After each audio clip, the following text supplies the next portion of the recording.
I hope your day is going by okay and things are going up your alley.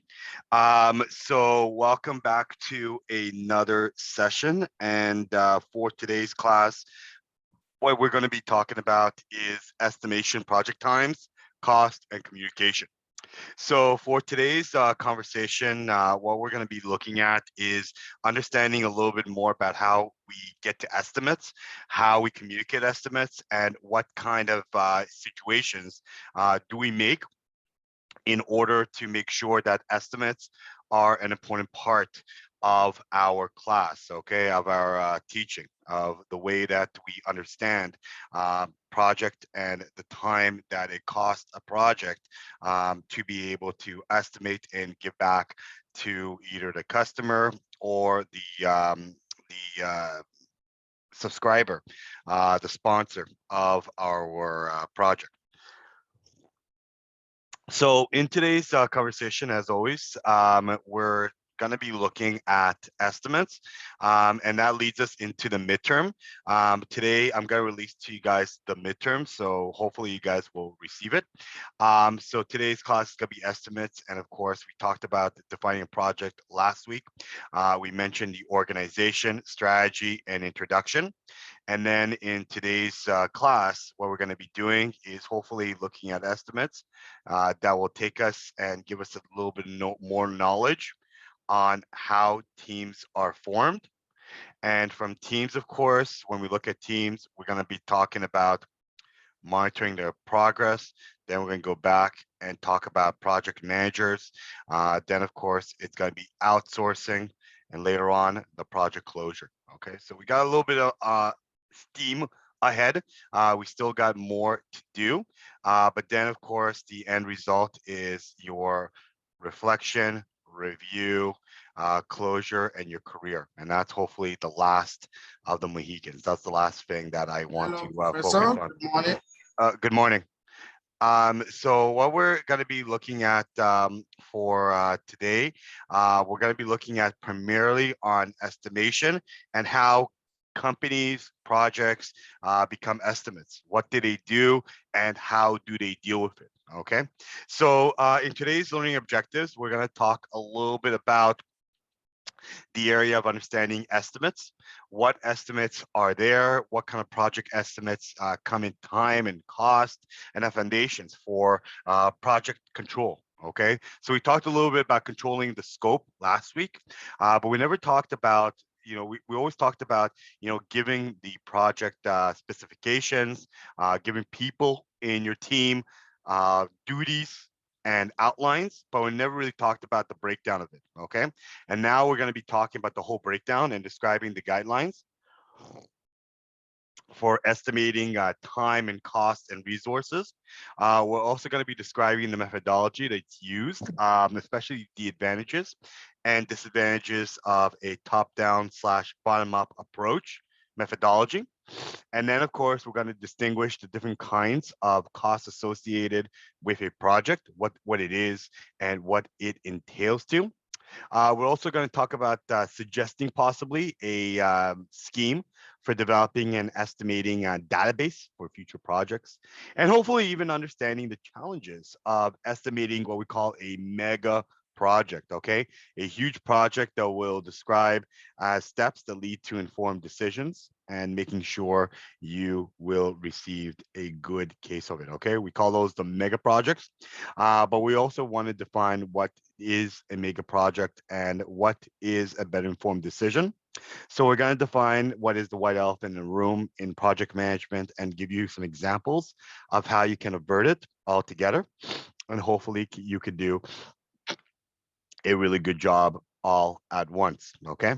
So by defining what a white elephant is in a project room, we're going to give you some examples and definitions and eventually give you some methodologies on what you need to use it. Okay. Nonetheless, of course, in our outline for today, we're going to factor in on influencing the quality of estimates, what they are, what kind of estimates of quality we want to figure out, influencers that will go into our final project, as well as guidelines where we look at what resources we have, the schedule, the costs, the timeline, and put them all together. We can do a methodology of figuring out exactly what our bottom up, top down approach might be, especially from the bottom up, top down approach, and how we will understand it and take it as is. And then, of course, we're going to be looking at methodologies for estimating project times and costs, making sure that we are going to be looking at different levels of detail, making sure that we're going to be making a methodology altogether, looking at the type of costs that are associated with it, refining hopefully our estimates and creating a good database for estimating our cost. Okay. And then we're going to talk about the special case of estimation, the mega projects, those projects that will cost a little bit more, like $1 billion. And usually those projects need a special one-on-one. All right. But nonetheless, we're going to be mostly talking about how you communicate this information. So in our unit number 5 objective, what we're going to do is we're going to identify the different inputs and tools, different techniques that are required to ensure that there is a timely communication of the information to a project member and a project team individual, as well as the project leader and the stakeholders, so that we can get the information on time and revise it, fix it, and make sure that it could be done all together. We're also going to analyze the approaches and the plan for project communication. When we look at project communication, we look at the baseline on the stakeholder information that needs to be required and the available organizational assets that are needed in order to make that decision happen. Lastly, we're also going to determine the communication management process that's tightly linked to the enterprise environmental factors that will be applicable to the project effectiveness and the project goal altogether. So what we're going to be looking at for today, guys, we're going to look at project estimation. And to define what a estimation or project is for estimation, let us look at exactly what estimation is. Basically, estimation is defined as the process to forecast approximately what the amount of time you need and the amount of costs that go into completing a project deliverable. Okay, so you're looking at estimation that will ask you exactly based upon what the numbers are, what kind of estimation we have, and the trade-offs of the balancing of the benefits of your estimation to make a better, accurate amount. Okay, make sure you go against the cost of secured increased accuracy. And the goal is you don't want to underestimate, overestimate. You want to make sure that you get the right amount of estimates. Okay, but you have to create a methodology for your estimates. Okay, it's not just, here is my project. I would like to create this amount of estimates. I have to be very, very strategic. So a lot of times when we look at the type of estimates, a lot of times we have to decide what kind of estimation we would want. Okay, so a lot of times we have the top-down estimates where we look at the macro things. So we look at the estimates based on analogies, the consensus of your team, small mathematical relationships. Okay, basically what we're doing is I'm going to give you the title of the project. You're going to look at it, say to yourself, well, based upon this numbers and all these things, this project is going to be pretty expensive and we need about, X amount of $1 million to complete a project. Okay, but when you look at the last 2 weeks of our class, we talked about work breakdown structures, we talked about allocating work specifically. Nothing was done in macro. So basically you're getting a project and you didn't do the work packages. So you don't know exactly bit by bit, hour by hour, minute by minute, where the money is going. Okay. So you don't really can give a good estimate, but you did your best as you can. And you gave kind of like a guesstimate that kind of puts together what the amount should be. Okay. But the other approach, the more macro approach, is the bottom up. The bottom up is the micro estimates that's based on estimates of the elements found in the work breakdown structure. So all of a sudden, you're going to get a title, but you're going to start from the bottom and work your way to the top, connect the dots, and be able to come to a conclusion on how much the project is and what type of project you may need. Okay. So why is estimation so important to project managers? Of course, we want to get exactly the right amount and we don't want to undercut or overcut our project. A lot of times we look at estimates. Estimates are needed to support, number one, a good decision. Okay, you don't want to make a really bad, uneven decision in your work. You want to estimate what's needed to be done in a scheduled work altogether. You want to make sure that the estimates are needed to determine how long the project should take and at what cost, so that you don't make sure that you tell a customer you need this much money, but then it turns out you need a little bit more. And then of course you determine the needed amount, determine whether the project is actually worth doing. Okay, so when you look at estimates, you realize like, well, this project is not actually worth doing. There's no return here, and unfortunately it's not something that I would like to do. Okay, and the good part here is that usually with the estimates, you can make that choice altogether. Okay, nobody else will do it for you. Okay, so you determine whether the project is worth doing. You develop a cash flow needs and a cash flow estimates, and then you determine how well the project is progressing based upon your estimates. Okay, so that you know exactly that you're completing the project at 20% and you already use, let's say, 5% of your estimates, so you know exactly how much is allocated and what is needed. So there's a lot of benefits to not just jumping into a project and assuming that the project could be done easily with no estimates. You need to give some sort of estimates. Either if it's not going to be in the cost, it should be on schedule, okay, and should make sure that you can finish it at a certain time. Because what happens is that in some situations, unfortunately, projects are not done on time, and unfortunately, it balloons. Okay, so we mentioned that in some cases, some projects do not create a good return. And as a result, unfortunately, they end up being, ballooning to a huge amount. And then, of course, it turns out that the project is not actually worth it. Okay, there's no returns on a project. The project just doesn't seem to succeed. And unfortunately, it doesn't make any sense for both yourself and the project stakeholders to actually do the project at all. Okay, and that's something you don't want to be a part of.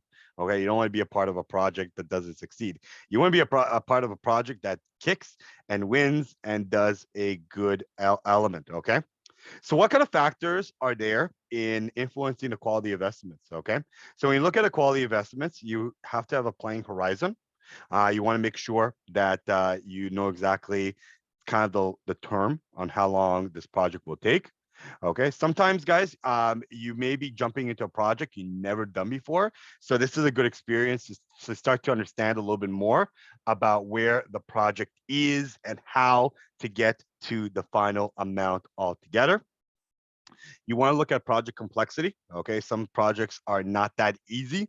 Some projects may be a little bit more difficult than the other projects. So you want to make sure that the projects will be on track. And of course, you want to make sure that you have the right people. All right, you want to make sure you have the right people, the right infrastructure, the right project structure and organization, making sure you can pad down the estimates, make sure you can be able to estimate exactly what they are needed, and create a good organizational culture. Okay, a culture that understands each other, a culture that has good factors, and a culture that is well adversed. Okay, So a lot of times when you look at different cultures, different attributes, you want to make sure that those cultures are going to be relevant, and of course, they're going to be in place. Okay, so they're going to be well achieved, well observed, and eventually will be successful whenever you will eventually go into it and create a lot of factors when creating estimates. Okay. So estimates are sometimes easy, but in some cases, guys, they're no walk in the park. Okay, a lot of times you as a project manager are asked to give an estimate, and then you have to factor in all the necessary items. And sometimes you factor in some of the items that are relevant, some of the items that are not relevant. You put them together, and then you get a certain amount. And sometimes when you look at it, it turns out that the certain amount may not always be what it's needed. But in any case, it's hopefully going to be something that you will use. Okay. But now let's, of course, when we start to look at the different elements, there are guidelines to look at different times, costs, and resources within a project. Mind you that we have people working with us. So the first thing we want to do is we want to figure out who is responsible for what. Okay, we want to look at the responsibilities, make sure that people are responsible for specific projects, for specific tasks, make sure that there's a use for several individuals, okay, to determine exactly what the amount is and making sure that you have the right people. The last thing you want to do, guys, is what's the best word for it? Kind of like overuse too many people. All right. So I'm not sure if you guys ever see construction sites. A lot of times the construction sites, they overutilize people. All right. There's so many people on the site that some of them, I am not joking, one person drills, one person controls the electricity, the flow, and then like 10 people watch it. Okay. And the idea here is that, well, you have 10 people on site, they're not productive. Okay. Yeah, yeah. It's very true. I'm not joking. It happens all the time. They're just watching what's going on. I'm like, you could have done something else. Yes, Professor. You saw that? I saw that like a week before I left Canada. Is Okay. one guy digging on Steel Street and Yeah, four still, guys around him, and they yes. just, I bet one would be either supervisor, the one with the assistant supervisor, one with the safety officer. I was telling my friend about it. We were laughing, ka, ka, ka, ka, ka. And we also said he must be getting maybe $35 an hour, and those guys they're getting maybe $85 an hour, I four of know. them. Where was it? Steals and what? Steals and what? It's around Steels. I was coming to the campus on that day, so it's around, like Oh, towards okay. the campus. Yes, yes. I think near Steels and oh my God, I forgot the name. Steels and it's near Home Depot, right? You're going for towards Duffer, Yes, right? yes, Yeah, yes, yeah. yes, So yes. yeah, they're building it, and to be honest with you, I was looking at the project outline for that particular project, and yeah, like because they have so much funds, they overestimated, and there's basically people just there like, what am I gonna do, right? So they're not productive, right? So you want to make sure everybody in your project should be productive. Everybody should be on ball, right? And yes, you may be one person's a supervisor, one person's an occupational health and safety administrator, but they're not doing anything. Okay, they have to be more productive here. Okay, so responsibility is very, very key, and the use of several people to estimate it should be done. Maybe your estimate is one thing, but then there's some of the other estimates that can give you some other ideas. And again, you deal with normal conditions sometimes, and normal conditions says to you that in some situations, some conditions are proper, some conditions are not. You want to make sure that you have the right time and units. Make sure that there's independent factors as well. Some factors are by itself. So you finish a task like a work package, and then you complete it, and that will get you on the hierarchy to other work packages altogether. And remember, guys, a lot of things happen. Okay, and Jide mentioned it very well. You deal with construction, and sometimes in construction, you hit a snag. Okay, either it's a weather snag, basically for the next 5 days, there's going to be a lot of rain. You cannot operate outside, or possibly you may have to deal with some other occurrences. Okay, you never know what's going to happen, and that becomes a problem. So there has to be contingency plans. Okay, look at it as the most basic one. Wedding. All right, let's make a wedding planning and wedding projects. Okay, can you tell if you're having a 2024 wedding when it's going to be the weather inclement at that day? No, really. Okay, you cannot know it, but you have to make contingency plans. Okay, a plan where if it does rain, and we know it does rain, then we have to make a quick plan to make it in a sheltered location. Okay, in some sort of house or a some sort of location, so that we are far from the rain. Okay, that has to be done. Okay, so then there has to be different risk assessments added to it. Risk assessments are added to the estimates to avoid surprises to stakeholders. So we want to make sure that there are risks altogether. The fact is that there might be something later on that we are going to look at, and we have to assess how risky the assessments are, the guidelines, to make sure that the right time, cost, and resources will be put all together. Okay. So again, like I mentioned, guys, when you look at the estimates, it's no walk in the park. When you look at the estimates, it's a top-down approach that you would like to assess here and create on several different outcomes and occasions, so that you can put these items all together and be able to create them as need be. Okay, so these are some of the approaches that will be done. These are some of the approaches that will be taken into consideration, and these are some of the approaches that will be assessed based on estimation as well. Okay, so guys, estimation, guys, is no walk in the park. Estimation sometimes could be very complex, very tricky, but the goal here is you want to nail it. Okay, you want to nail it altogether. As we saw in the last few weeks, we understand that money um, could balloon in different ways. Okay, economy could balloon the money. Time could balloon the money, and unknown cases could balloon the money. Okay, so for example, again, Jide mentioned, of course, steals, but nothing is more um, hurtful than when we see, of course, Eglinton. Oh, Yeah, I Mari. was gonna say the Metro Transit Ooh, subways, which one? all of them. All of them. Come on, Mary. Be nice to them. Be nice to them. Which line are you Well, talking about? isn't it Bombardier with their project of Oh getting my God. subways? It's Yes. been what, over 10 years or something? I Yeah. think they're So late by 5. my goodness, my goodness. Yeah. Bombardier was an epic failure. So what occurred with Bombardier, guys, was Bombardier was supposed to give the TTC cars, street cars and subway cars, and they delayed it for so long that they started being penalized for it.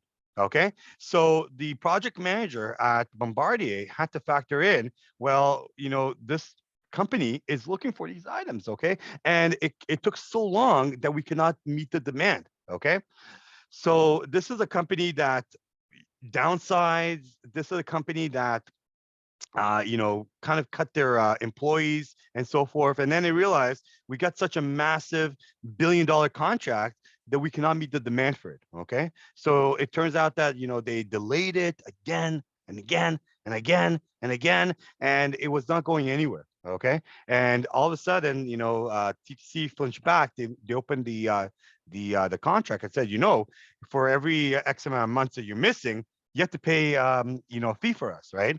And they ended up paying a lot more than what it should have been. So it turns out that Jide made an example of you have people who are just sitting there doing nothing, idling, and then Mari It's another example where you don't have enough people. All right, you don't have enough people.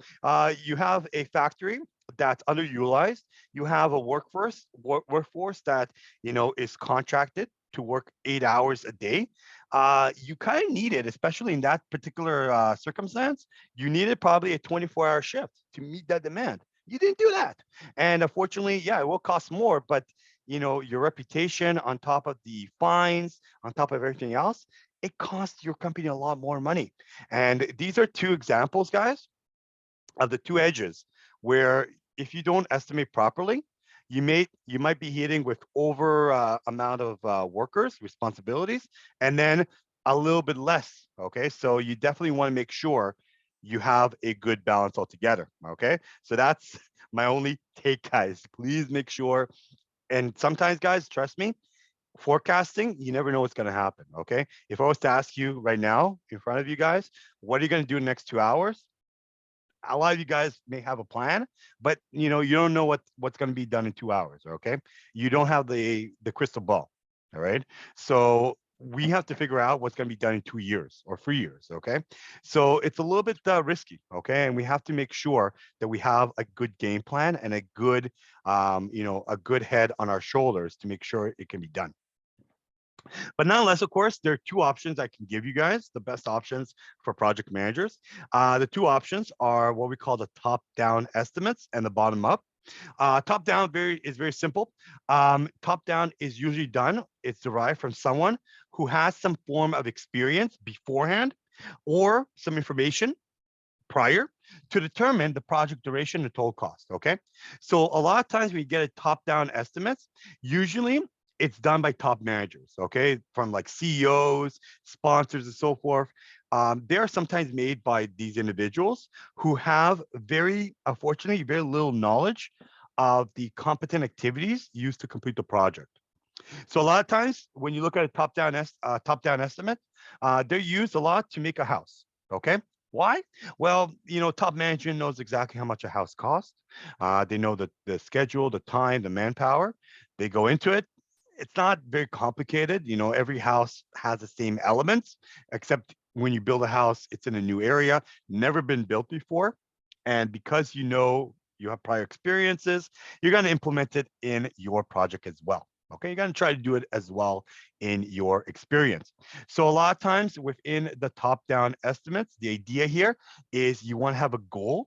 And the goal that you want to put together is you want to make sure that you can hopefully rely on a individual from your organization, an individual from your organization that knows exactly on what they need to do, how they need to do it, and make sure that they do it correctly. Okay, make sure that they do it correctly, holistically, and with no problems whatsoever. Okay, so again, within the top-down estimates, you are going to be able to put together a good attribute on areas that will be done and will be derived from different circumstances and different outcomes altogether. Okay.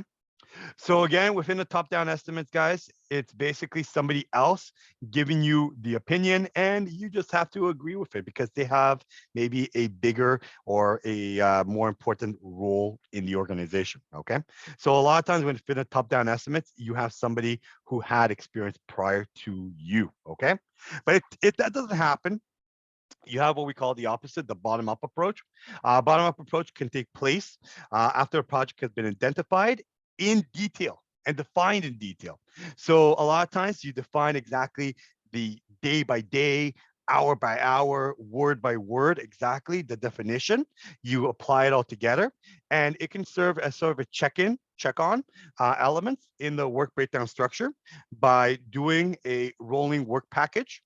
Okay, breaking every work package together, associating the costs within it, and then looking at the major deliverables and seeing exactly how you aggregate all these items together. So you provide the customer with an opportunity to compare the low cost efficiency methodologies and approach with any imposed restrictions and ideas altogether. And you want to make sure that these ideas and restrictions are going to be done all together. Okay, so you want to make sure that in the bottom up approach, there's going to be a situation out there that will derive and hopefully give you some strategic decision making elements. Sir. Yeah. So what happens if like someone gives us, so you get a project and you have a budget of like, I don't know, $2 million. 2 million. Yeah.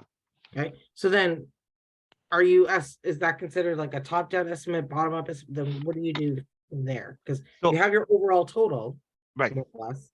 So then what happens? So the question now is who gave it to you, right? So if somebody else gave it to you, not you as a project manager created it, and they just told you we have experience before. This project cost us $2 million. We have done it before a while back. $2 million.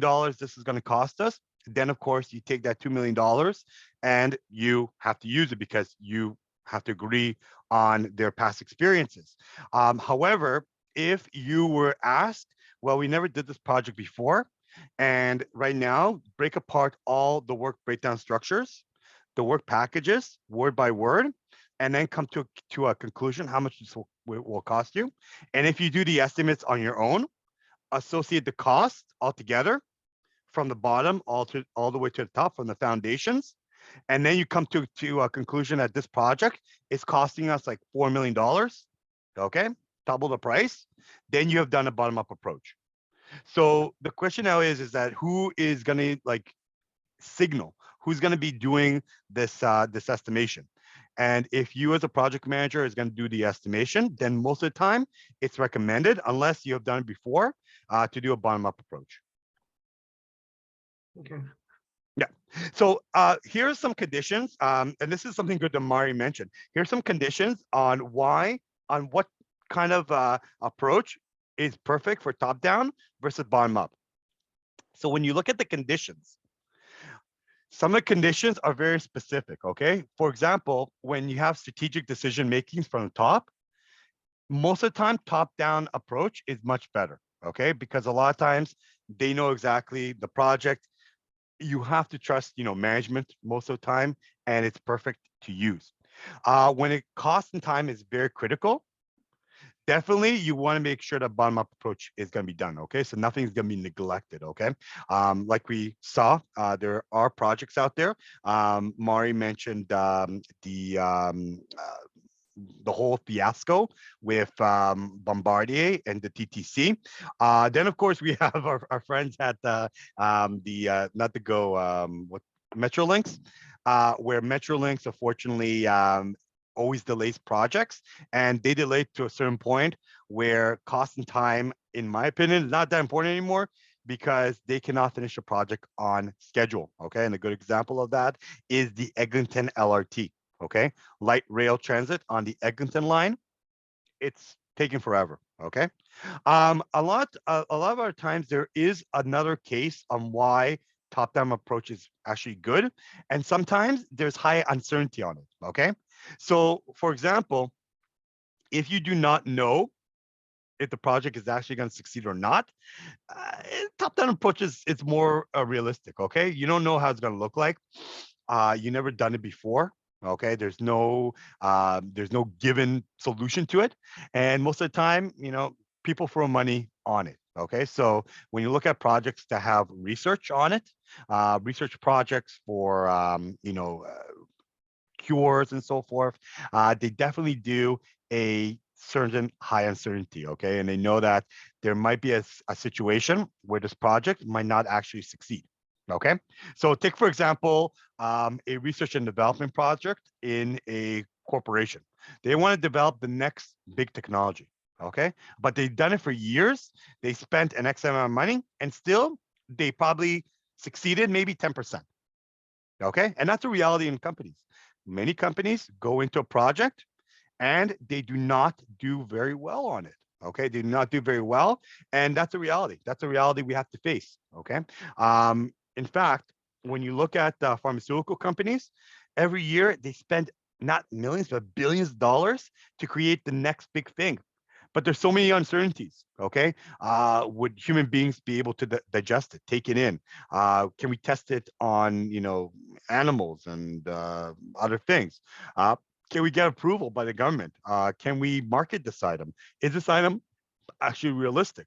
So they put all these areas together, and maybe they have like 7 projects running at the same time, and you're lucky if one project is going to succeed. And that's a reality that many pharmaceutical companies are in. Other than that, a top-down estimates might be done for a micro, small projects. So, for example, if your company has an internal project for whatever needs, maybe it's like to update your server, to create maybe management, you know, some management expertise, or possibly to do something in-house. Most of the time, it might be internal and it might have a top-down approach, okay? Where you just slap 100,000, whatever time it takes, it will take, okay? And sometimes, you have these projects where they shut down your server. It will take about maybe 2-3 days to complete, okay? And then, of course, it does take 2-3 days, but maybe it was done earlier, and most of the time you just wrote a check for that amount to bring in a new server and so forth. Okay, you don't put a lot of thinking into it.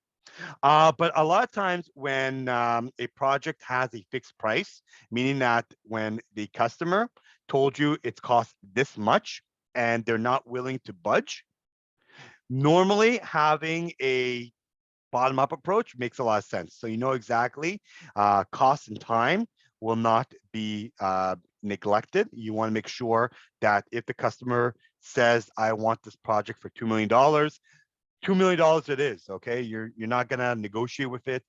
You need to know that going over $2 million will be a bad omen, and especially when they want more attention to the price, definitely bottom up approach is workable. Other than that, if the customer wants more detail on it, okay, then of course, you can't win here. You cannot hide this information. You want to tell them nit for nit, word for word, what this approach might be. And most importantly, if the scope, and we talked about the scope, controlling the scope, sometimes the scope is unstable. All of a sudden, you get new ideas, new innovations. Then, unfortunately, top down might be the only option for you. Okay. So, what is the preference approach in mostly defining the project? Um, to be honest with you, when you look at a bottom up approach, sometimes you do not know exactly where you are heading. And the preference sometimes might be to make a top down estimate, meaning to make a rough top down estimate and conclude that this estimation might work for you. Okay. So you create a rough draft. Okay. Nothing on contract on paper that says to you, well, let's assume this project is about $2 million. You make a rough draft, and then when you do a rough draft, you put it together, you develop your work breakdown structure, your organizational breakdown structure, you align it together, what resources you have, what's needed, you make the bottom up estimation all together, you develop your schedule and timeline, and then you look at the differences. Okay, so I was given $2 million for this project. You look at the bottom up approach. Turns out actually, when you look at the bottom up and compare it to the top down approach, it actually is about 1.75 million. Okay, so you actually estimated, a little bit higher, not a problem. And meanwhile, you look at it word by word and realize that you are a little bit ahead of the pack. Okay, and because of that, you might not have a problem being able to deliver it all together. Okay, so the idea here is try to create a rough draft and then turn it around and create a bottom up approach. Okay. However, whatever is approachable should be workable for you as well. Okay. But as I mentioned, this is all forecasting. And sometimes the forecasting, you could be dead wrong and still be right at the same time, which is kind of weird.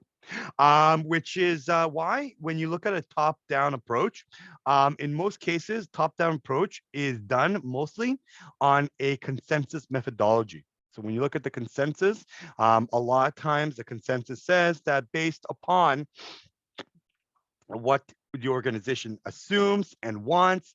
This is the way that we're going to be going ahead. Okay. So the consensus methodology says to us that based upon these parameters, this is what we would like to do and how we would like to do it. Sometimes you may have a ratio methodology where, for example, when you look at the profiteering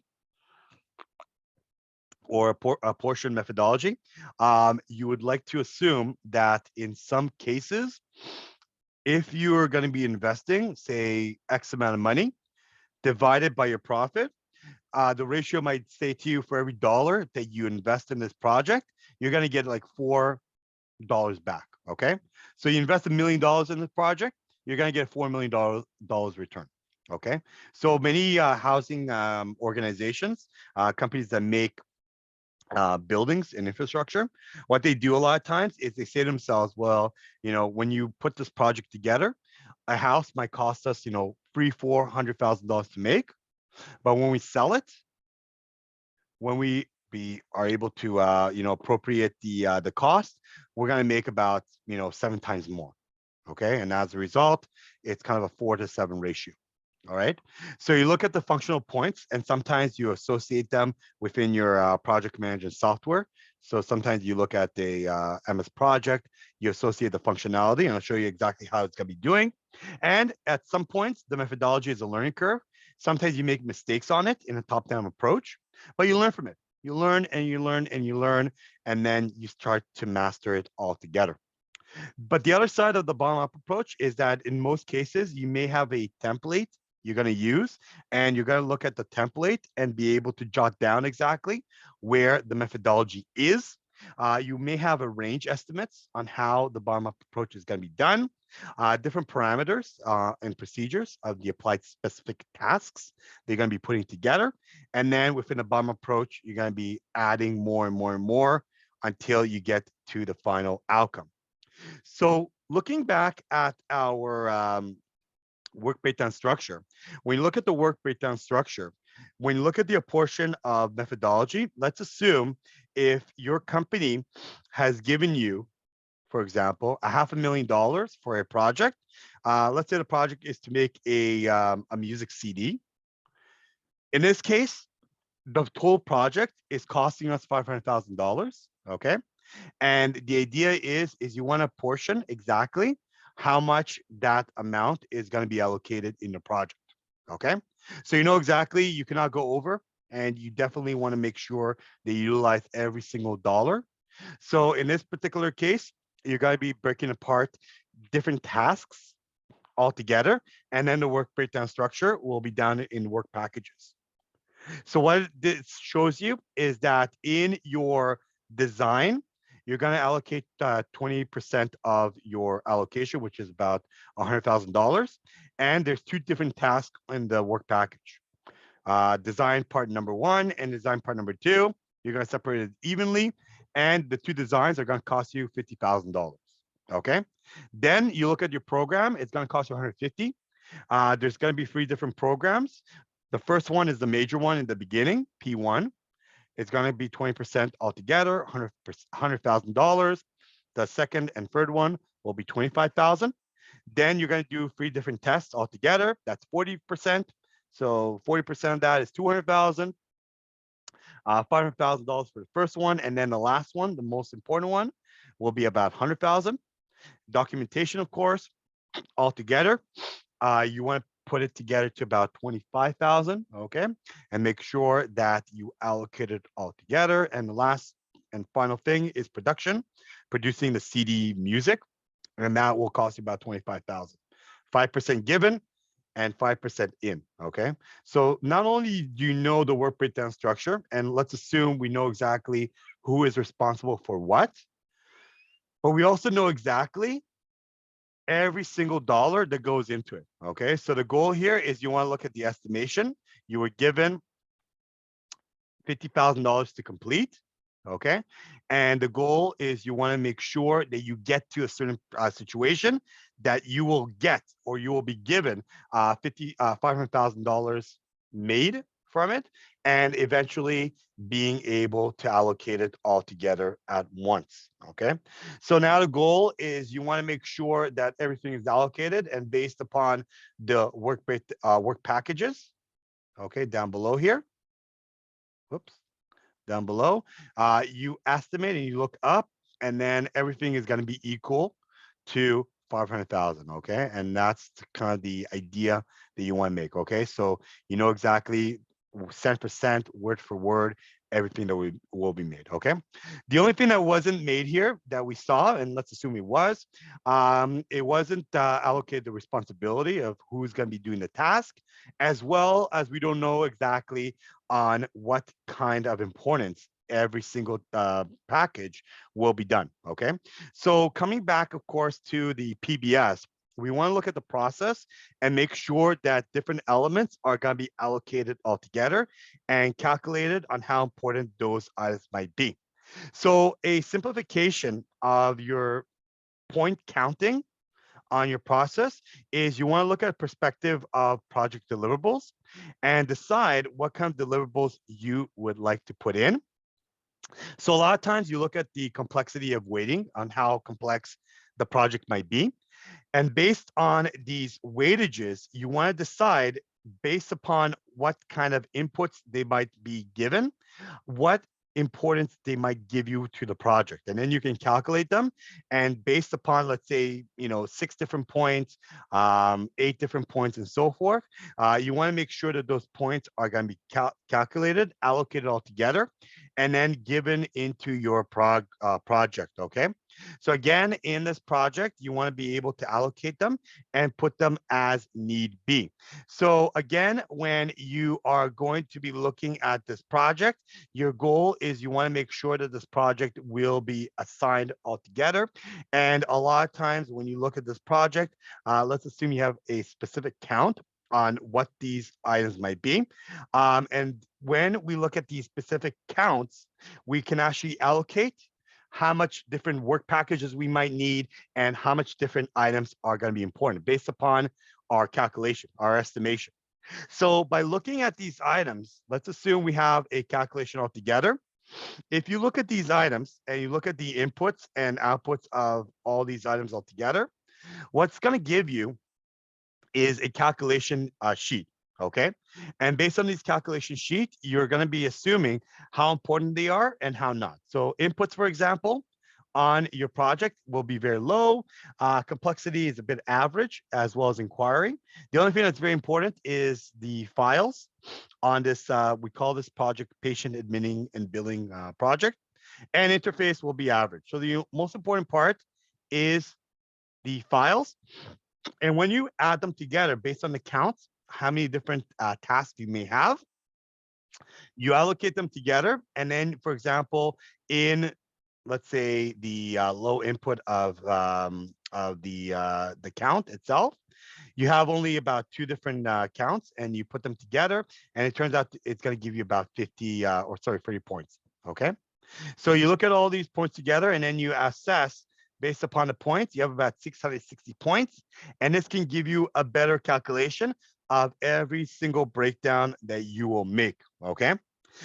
More going forward as well, when you are assigning, especially, and you're using hopefully in the future, things like MS Project, you can actually digitize this a little bit better and make more sense of it.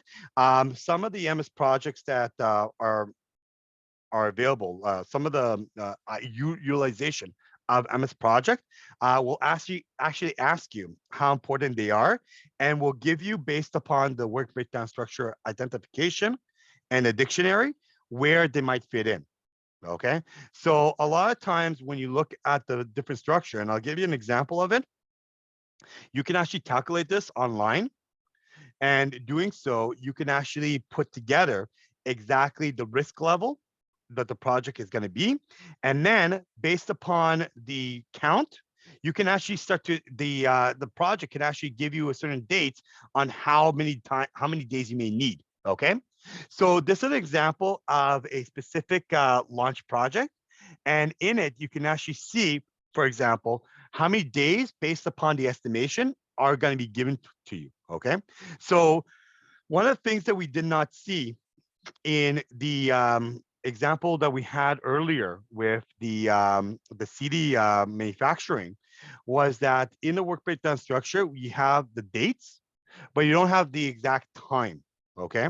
So in this particular case, based upon how important the items is, you are guesstimating altogether based upon all the tasks from about 12 different tasks altogether. You're putting down all the tasks that are going to be needed. And then you're going to be given the days on how much your tasks are going to be done. So in this particular case, you have some tasks that are not very, very important, okay, like the low task. Maybe you can take them later on, like approval and design bottle logos, okay? You can do them later on. But the high ones, the ID potential customers and design fair brochures, as well as production tests, those are very, very important. All right. So you want to prioritize them. You want to make them first. Okay. But they're also based upon the requirements and the estimation. You also want to decide, well, the lowest amount of time I can have is especially 14 days and the high 35. So I want to kind of estimate how much I need. And based upon the instructions of management, based upon my own experience, I'm going to guesstimate how much days I need. And then I calculate them all together. I then sum all the costs, because then they transfer it to a Excel spreadsheet. You summarize them, and then you start to do the calculation as need be, as need be. So the idea that we want to do here is that we want to bring back the macro estimation. And based on the macro estimation, we want to look at the phases on all our tasks and be able to idealize what type of task we're going to have and how we're going to be doing it all together. So again, the idea is very simple. The idea that we want to create here is create a hybrid phase estimation. And within the hybrid phase estimation, we want to make sure that we do at the beginning a macro estimation of our project. And to do so, of course, you look at the need in phase number one, look at the first need, create specifications, look at the design, producing the item and delivering the project.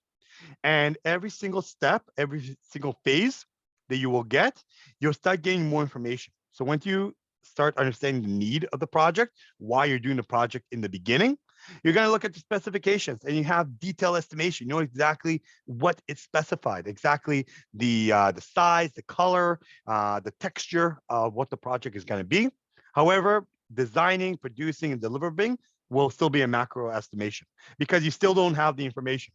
So you can actually imagine that in the beginning, you're going to be getting, let's say, $500,000. Okay. But then when you look at the need and the other estimation, now you realize that, we had 100,000, but then you can start to kind of cut down that we don't need 300,000. We don't need we don't need 500,000. We can only use 300,000. And then the detail is a little bit even easier. Use another 100,000. Okay. And then you go to 200,000. Okay. And then the other detail is 100,000 with production. And then the last need is 100,000. Okay.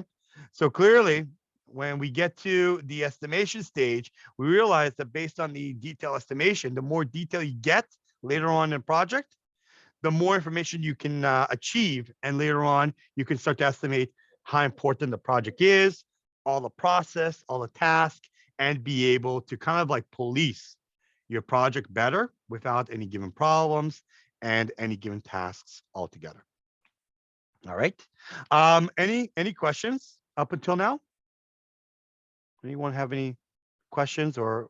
With on one of the slides, you talked about the project horizons. Yeah, the project horizons. Yeah, the long-term goal. So is that, that's just to determine what you want to have achieved in the end then, right? Correct. So if you look at this particular outline right here, so this is when we look at a project horizon, we look at the need of where the project is. And as we get more information down the line, we start to understand, okay, we know a lot more about the project. We know a lot more about the tools, the needs, the parameters that we want to be in, okay?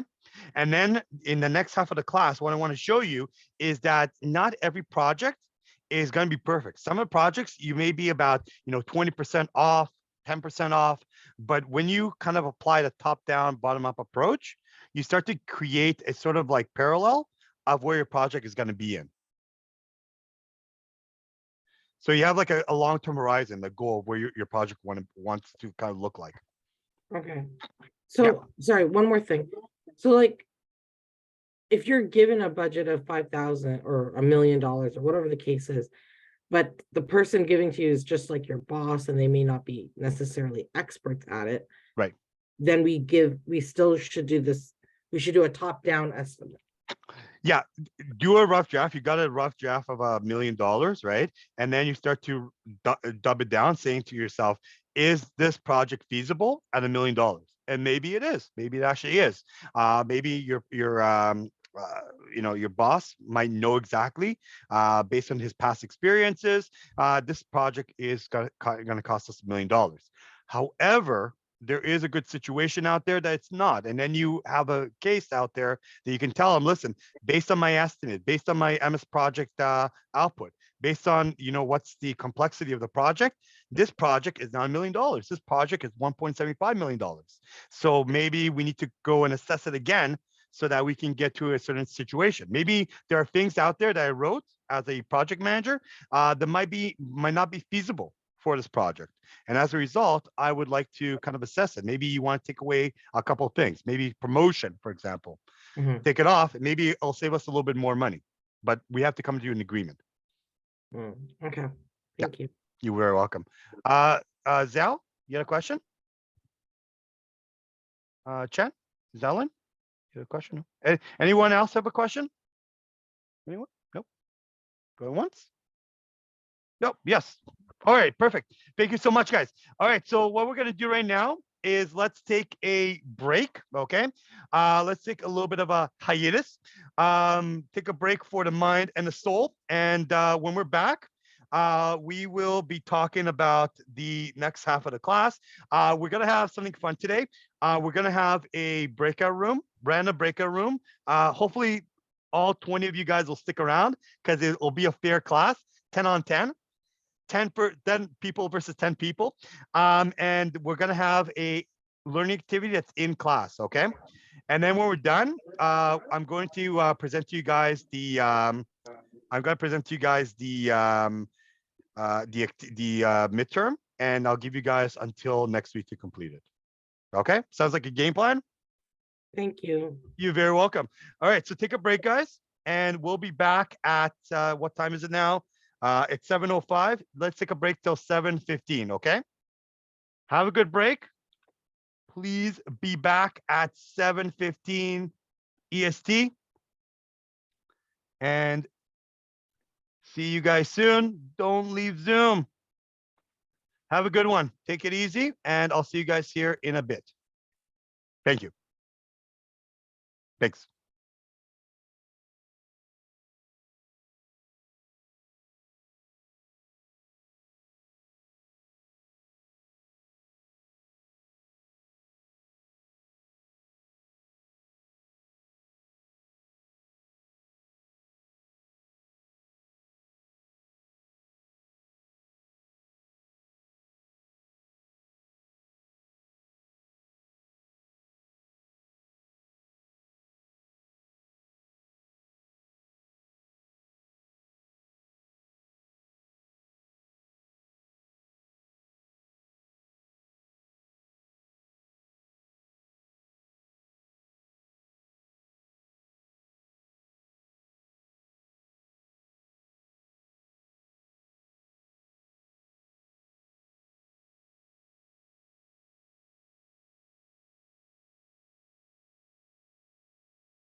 All right. Welcome back, everybody. Thank you for joining us once again.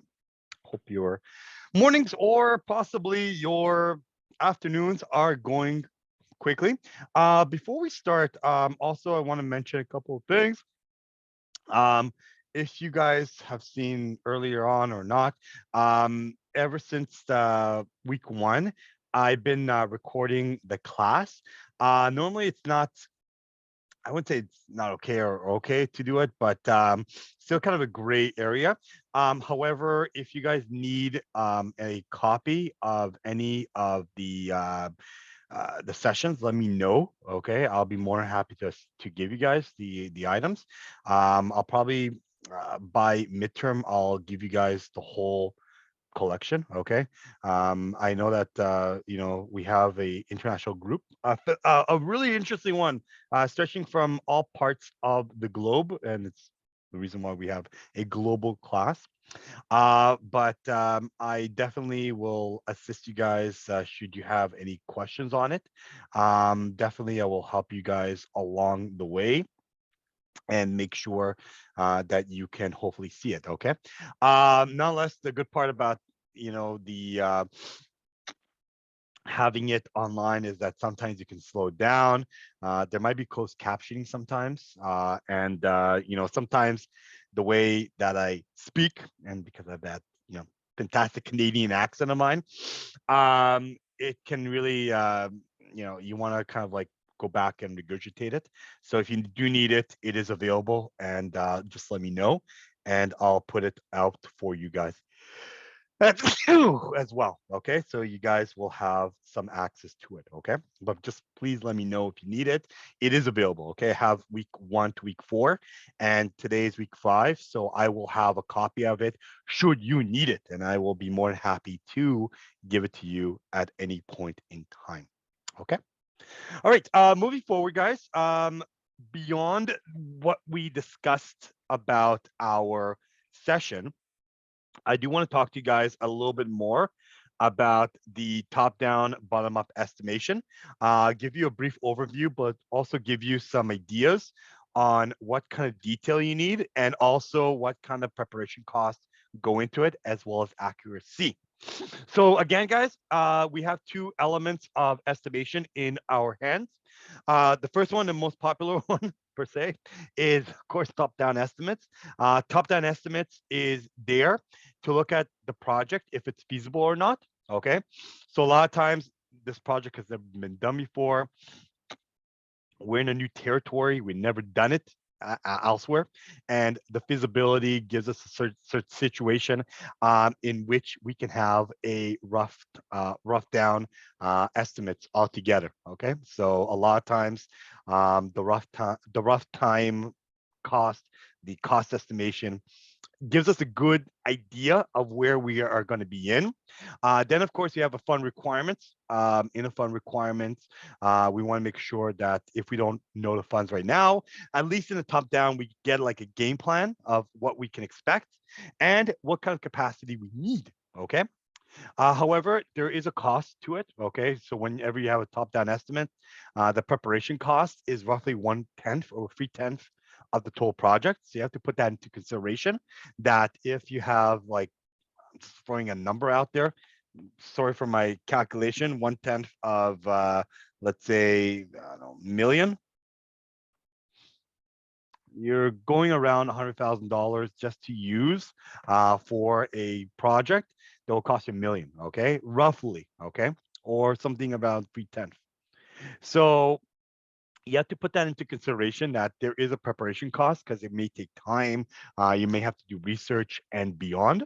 But when it comes down to accuracy, most of the time a top-down estimate has kind of a weird accuracy target.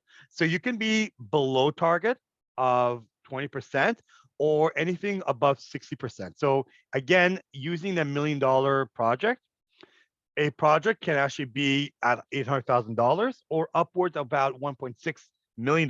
Okay, so it means that some project can be double the price and other projects can be below the price. Okay, and it becomes a little bit of a problem because sometimes because of the accuracy, you're never correct. But that's kind of like where the acceptance rate for many top-down projects might be at. But then, of course, you also have the methodology. So sometimes you get consensus of other people what they think about the project, different ratio of appropriation, making sure that you want to make sure that for every dollar you're gonna get like $4 back on this project, making sure that it's actually doable and functional. And of course, going back on learning curves and making sure that it will be done correctly. But now let's, of course, if you want to have the right estimates all the time, and the intention, of course, is to make some correction on it, definitely you may have per se of a bottom-up approach, and the bottom-up approach uses more budgeting, does a lot of good scheduling together, so make sure that you get a certain budget on your mind, you put it together and you do it, okay? And sometimes you may start from the bottom up and create it as need be and justify it. You want to make sure you have the right resources and the right fund timing, that again, you don't go over the amount. And of course, preparation cost is a little bit more here. You look at 3/10 or 1/4 percentile of the total project. So it does cost quite a bit more, but the end result here is that you might be more accurate, okay? So again, taking a $1 million project, it will accept maybe that the project will at least be $900,000 instead of $1 million, meaning that if it's $800,000, you may be missing a lot of points and you have to go back and recalculate it, or at the most, you may be over about 30%, okay? Putting together the cost of the value of pricing and beyond, but wants to make sure that you do not go over and it does not stem or create any problems whatsoever, okay? But now let's, of course, please take into consideration that when you look at the methodology, you do have different templates that you use to create a bottom-up approach. And the first one, of course, having work packages and building yourself up to the final amount. Different parameters to make sure that you are on task, different work packages altogether, and of course, range estimates to make sure that everything is in line. So again, the level of detail on your work breakdown structure is very, very critical. Making sure that the level of detail will vary. A lot of times when you start to look at the different level of details, a lot of times you want to look at the complexity of a project. And the level of the project and the complexity is very, very critical, okay? So whenever you look at the level of detail, definitely you want to be looking at the complexity of any given project, making sure that those projects are going to be in place, making sure that there is need for control of those items, making sure that you could create different elements, different needs of it all together, making sure that you have the right project sizing and the cost, different durations, different factors that will go into it all together, and also making sure that you have excessive detail. Emphasizing the fundamental incomes, outcomes, and making sure that the deliverable of the outcomes will be made. You can also create more unproductive paperwork because sometimes you go into too much detail and some of the details are not needed, unfortunately, and you will not need it as well, or vice versa. You might have inadequate details where it falls short of meeting the structure's needs and outcomes all together, fortunately. So sometimes you deal with these two parameters, and then when you finally get all the details together, you jot down the cost of your project. So cost, when you look at it from an accounting standpoint, there's 3 different levels of costing. First and foremost, you have direct cost of your project. So these costs are clearly chargeable to specific work packages. So as I mentioned to you, a work package can be, for example, you taking your car, opening up the ignition, driving to your customer, getting them to sign a document, and then coming back. All right. It's going to take 30 minutes of your time. 30 minutes of your time, let's say you're getting paid like $50 an hour. Half of it is going to be $25. Then we have to remember that you have a car. We're gonna pay for your gas. Okay, that's maybe another, I don't know, putting a number here, $1 per liter. I'll give you $12 for gas. Okay, that's another, say, about $37. Okay, and then of course other miscellaneous costs. Maybe you want some chocolate chips or anything on the way. Let's just put it to $40. Okay, so you know there's a direct cost altogether. Okay, specific work packages, they have direct cost. But when you go from a bottom up approach, you know exactly how much labor, materials, equipment, and other miscellaneous fees will cost you. Okay, so you know exactly that for every day you have 10 workers. Every worker is going to get $50 an hour, $50 per hour. That's $5 every single hour, and you have 8 hours altogether. Okay, so you calculate them, and on top of that, you calculate your rent and your equipment and your resources. And every single day, this project, regardless if it starts or not or delays, is going to cost you roughly $3,000. Okay, so you know exactly that every day of delays, every day of shortages will cost you $3,000. So this means if there's a 10-day delay in a project, it will cost you roughly $3,000. And you want to make sure that you can kind of fix it out at the end of the day. So beyond the direct costs that we talked about, labor, materials, and equipment, there's also direct project overhead costs that usually can be tied to the project deliverables in order to make sure that you will be actually doing the project and associating the project with other elements. So for example, I'm not gonna lie, guys, I don't want to be blunt here, but you guys need to be paid. You guys are project managers, and project managers are not free. You guys need to be paid as a project manager, and usually, if you work in a company that outsourced project managers, they need to be paid as well. So normally, if you do a project, maybe you'll get paid between $30,000 to $50,000. Okay, as a independent project manager, and you got to associate that into the cost. Other things you also got to put in together is temporary rental space. So sometimes you have to buy rental space or use company space. So if the company, for example, pays for their rental $10,000 a month, and you use 20% of that, again, 20% of 10,000 is $2,000. So you got to factor that all together. You got to make sure that you have the right supplies, the right machinery, and you got to put that all together. Okay, so on top of $3,000 a day, divide that by how many times of the schedule times the cost of the project manager's salary. You got to put in together that this whole project will end up costing you somewhere in the range of $4,000 extra per day. Let's assume that, okay? And beyond that, you also have the G&A overhead cost, the general administrative cost, which is not directly linked to the project, but it has something to do with the other side of the project. For example, advertising cost, and of course, cost of accountings, uh, the salary of the senior manager, and anybody together, they are also going to be a factor, and they are going to be specified as well into it. Okay. So the game plan is that when you look at a RFQ, request for proposal, request for quotation, or RFP, request for proposal, what's going to happen is you have different costs altogether. In the first hand, you have direct cost, and in direct cost, this is how much the whole project is going to cost you directly. Let's assume it's $80,000. The direct overhead on top of that will be 20,000. Okay. Basically, it's going to be 1/4 of your own overhead costs, rental, salary of so on forth and beyond.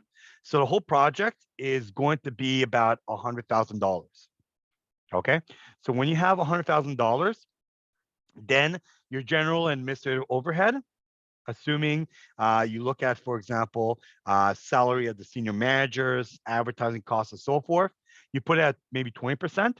So that's adding to about $100,000. 20% of that is 20,000, and then the total cost is 120,000. However, because you want to be honest with your customer, you want to tell them that we also want to make a profit of 20% as well. So technically speaking, we also going to be putting 24%, meaning that we want to create some revenue for our organization. Okay, we don't just want to walk away. We also want to make some profit. Okay, so even though our direct cost and our total direct costs are 100,000, and we assume that the total costs are 120,000, we're going to be bidding for this particular project at 144,000. Okay. And normally it's open and good to see that every single cost, even profit, is associated with it. Because then when your customers are going to see it and your clients are going to review your bid, they can actually see exactly all the costs together. Okay. Most of the time, they're not going to have a problem. Maybe they're going to assume that maybe our goal is to have no more than 150,000. But nonetheless, it is fair to say that based on your quality, based on what you can give, it's fair to say that 144,000 is not a bad estimate, and that, in that case, they will probably be okay with you having that goal altogether. Okay, so the idea of your bidding, the idea of your costing is to assume that when you are doing the cost, you want to make sure that it all aligns together. Okay. So when you look at, of course, your committed cost, okay, when you start with the committed cost, most of the committed costs are going to be ballooning a little bit, and your actual cost will also be a little bit estimate because you don't want to spend all that fund in the beginning of your project. And of course, when you put the scheduled budgets and your actual cost together, by the end, the goal of your project is that you want to make sure that even though you had different estimates along the way, you want to make sure that in this case, the project will end up being equal at the end of the day. Okay. You want to make sure that even though your committed cost that was put in over your actual cost and your scheduled budgets, you want to make sure there's going to be aligning all together so that you can hopefully refine it at the end of the day. Okay. Refining is not the end of the world, guys. There's always going to be modifications. There's always going to be something that will happen in the project that normally you cannot control. Okay, outside elements, delays. What happens, for example, if your your teammates, your individuals, they're gonna go on strike? What do you do? Okay, how do you deal with it? And there's no solutions per se, but in some cases, this is the way that we do business. Okay, so whenever we look at a organization, a lot of times looking at the organizational breakthrough, you want to make sure that within the organization there's going to be a situation, an outcome that will hopefully fit in to what you would like to do. So again, refining estimation and going back in the project duration on it doesn't mean the end of the world here. There's a lot of reasons for adjusting the estimates here. Sometimes you deal with interaction costs that are hidden in the estimate fee. Sometimes you deal with a situation that different costs are not shown, and sometimes it will be shown later on. Sometimes the conditions never apply. Normal conditions do not apply altogether. And of course, you never know what's going to happen in a project. Okay. Anything could happen. Your machine breaks down, people will strike, there's delays, investigation going on. Who knows? Okay. But things could go wrong in a project, and you have to expect the worst of the worst sometimes, unfortunately. Sometimes, unfortunately, everybody's optimistic. We can do a project. If I told you here's a project, give me an estimate, you're going to be very optimistic on it at first, and then you realize, ah, I should have thought about it before. And this is a good idea to show you, because I'm going to show you a project that might not always be as optimistic as possible. And I want to show you exactly what this is all about.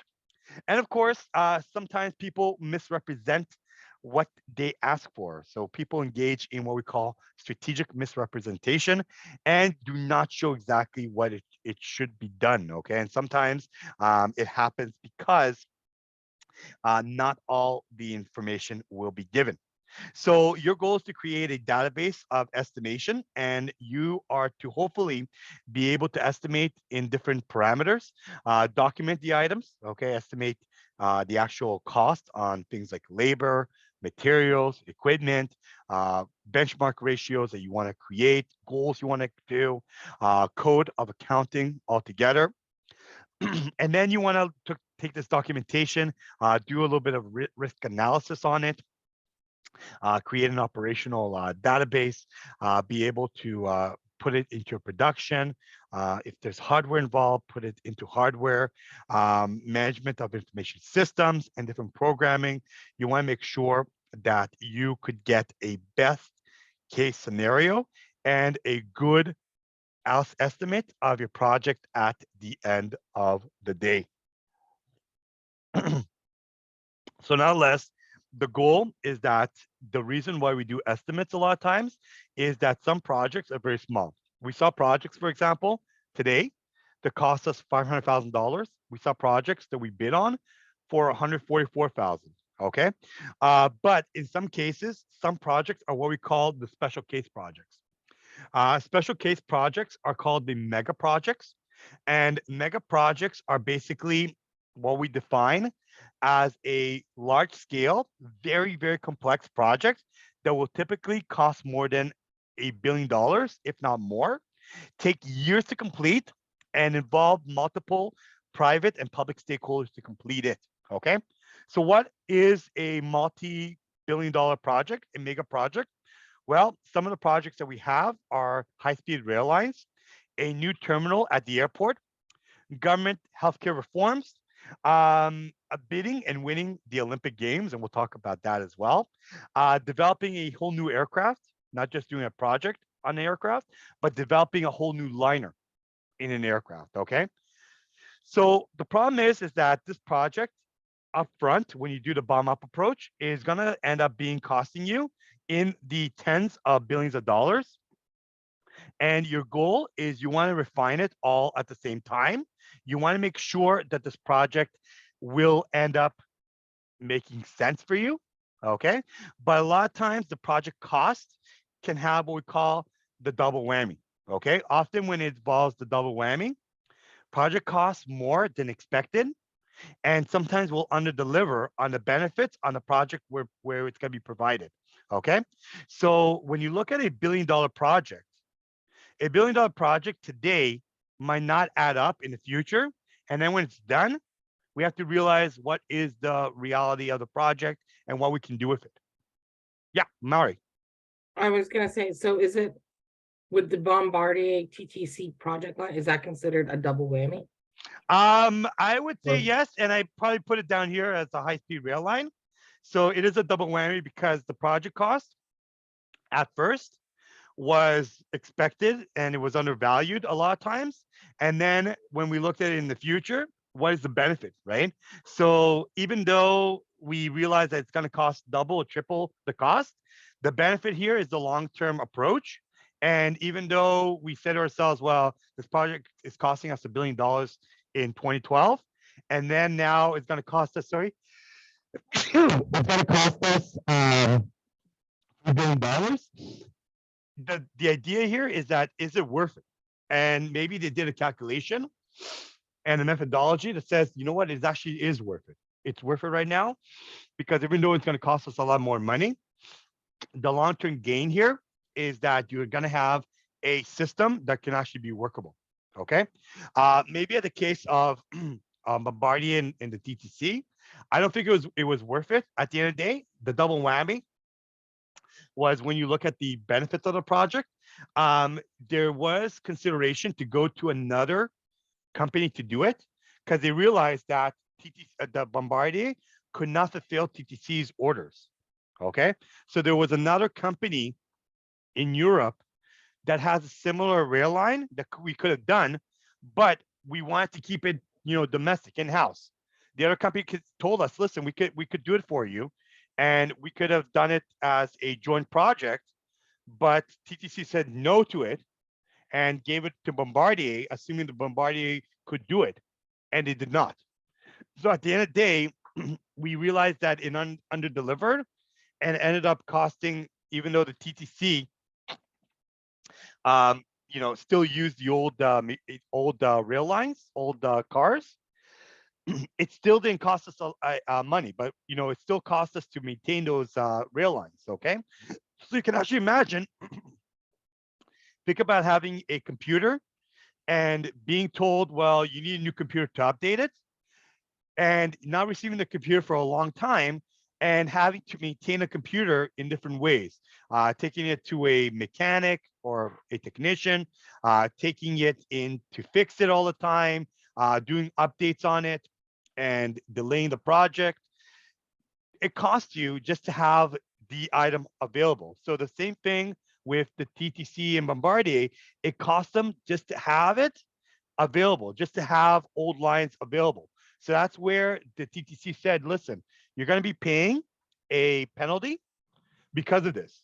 Okay, we cannot assume that you are simply making this project and delaying us and ending up us having to pay a little bit more to maintain old cars. It doesn't even make any sense. So a lot of times where the double whammy ends up is something called, we call it the white elephant in the room. White elephant in a project are projects that are over budgets sometimes, and then have undervalues, and the cost of maintaining the projects sometimes will exceed the benefit received. Okay, so I used another idea here for you guys called the Olympics. When you bid on the Olympics, if you guys are fans of the Olympics are kind of a weird situation. Okay, and the reason the Olympics are a weird situation is because when the Olympics are bid on, they're bidding on years prior. Okay. And the idea is that when a bid is being made, what happens here is that the bid was made, let's say 10 years back, and you won the bid, and now you have 10 years to complete the project. Okay. A Olympic only takes about 2 months to complete the real Olympic operation. 1 month of the Olympic Games, or I would say 2 months of the Olympic Games. And then when it's done, then you have, of course, the Paralympics, and you're simply done the whole thing. Okay. So basically saying is if we were to bid for the Olympic Games, usually we would do it 10 years ahead. Okay. The reason we do it 10 years ahead, we do the bottom up approach. We start to decide a little bit more on when we're going to bid. When we do bid, then we do the top down. We start to look at the whole costing. We put a request on the Olympic Committee that we want to put the calculation on. We bid on it with other cities, and then we hopefully win it. And when the bidding starts, usually you get about 8 years after, if you won, to start to create the infrastructure. Okay. So in my teens, when I was living in Toronto, Toronto bid on the 1996 Olympics. In 1991, they probably started the whole scenario probably by 87, 88 or so. Okay, 1988, 1986 or so. They started to look at the bidding, and they were very close to winning the 1996 Olympics. However, it was given to Atlanta, Georgia, in the United States. Then they did it again, I think in 2000. They lost it to Sydney. And then the last time they did a bidding was 2008, and they lost it to Beijing. Okay. So when they did the analysis on it, they realized that they're missing a lot of key factors. Okay. They're missing infrastructure. They're missing transportation and so forth. The only time that we actually did another bid and won was in the year 2015. We won what we call the Pan Am Games. Pan Am Games are basically, I call it the 1/6 of the world population games. It's basically all the Western Hemisphere. So all the Americas, North and South America, Central America, doing their own Olympics, the Pan Am Games. And the Pan Am Games was very successful, and it cost us a lot of money. But then what we had is the question of the white elephant, meaning that afterwards it's done. What is the value here? Okay. So when you look at these projects that are very, very expensive, at the end of the day, you pay billions of dollars to have the Olympics, but then afterwards, you have the infrastructure. And what do you do with the infrastructure? You have to maintain it. Okay. So, for example, when we had the Olympics, it starts, let's say, in May. We bring in the athletes. They go into the athletes' village. Okay, they stay there for a couple of months. Okay, so again, you have again, a month you get in. You go for trials and so forth, and then of course in the Olympics, we'll start in like June and in July. And then afterwards, we have the Paralympics for people with disabilities, paraplegic games, the Paralympic Games. And the Paralympic Games, same thing, 2 months in. And then the whole thing ends in September. So basically, for 10 years, you've invested into having the Olympics, and it's only 4 months. Okay. So you can actually imagine it took you 40 months to get there.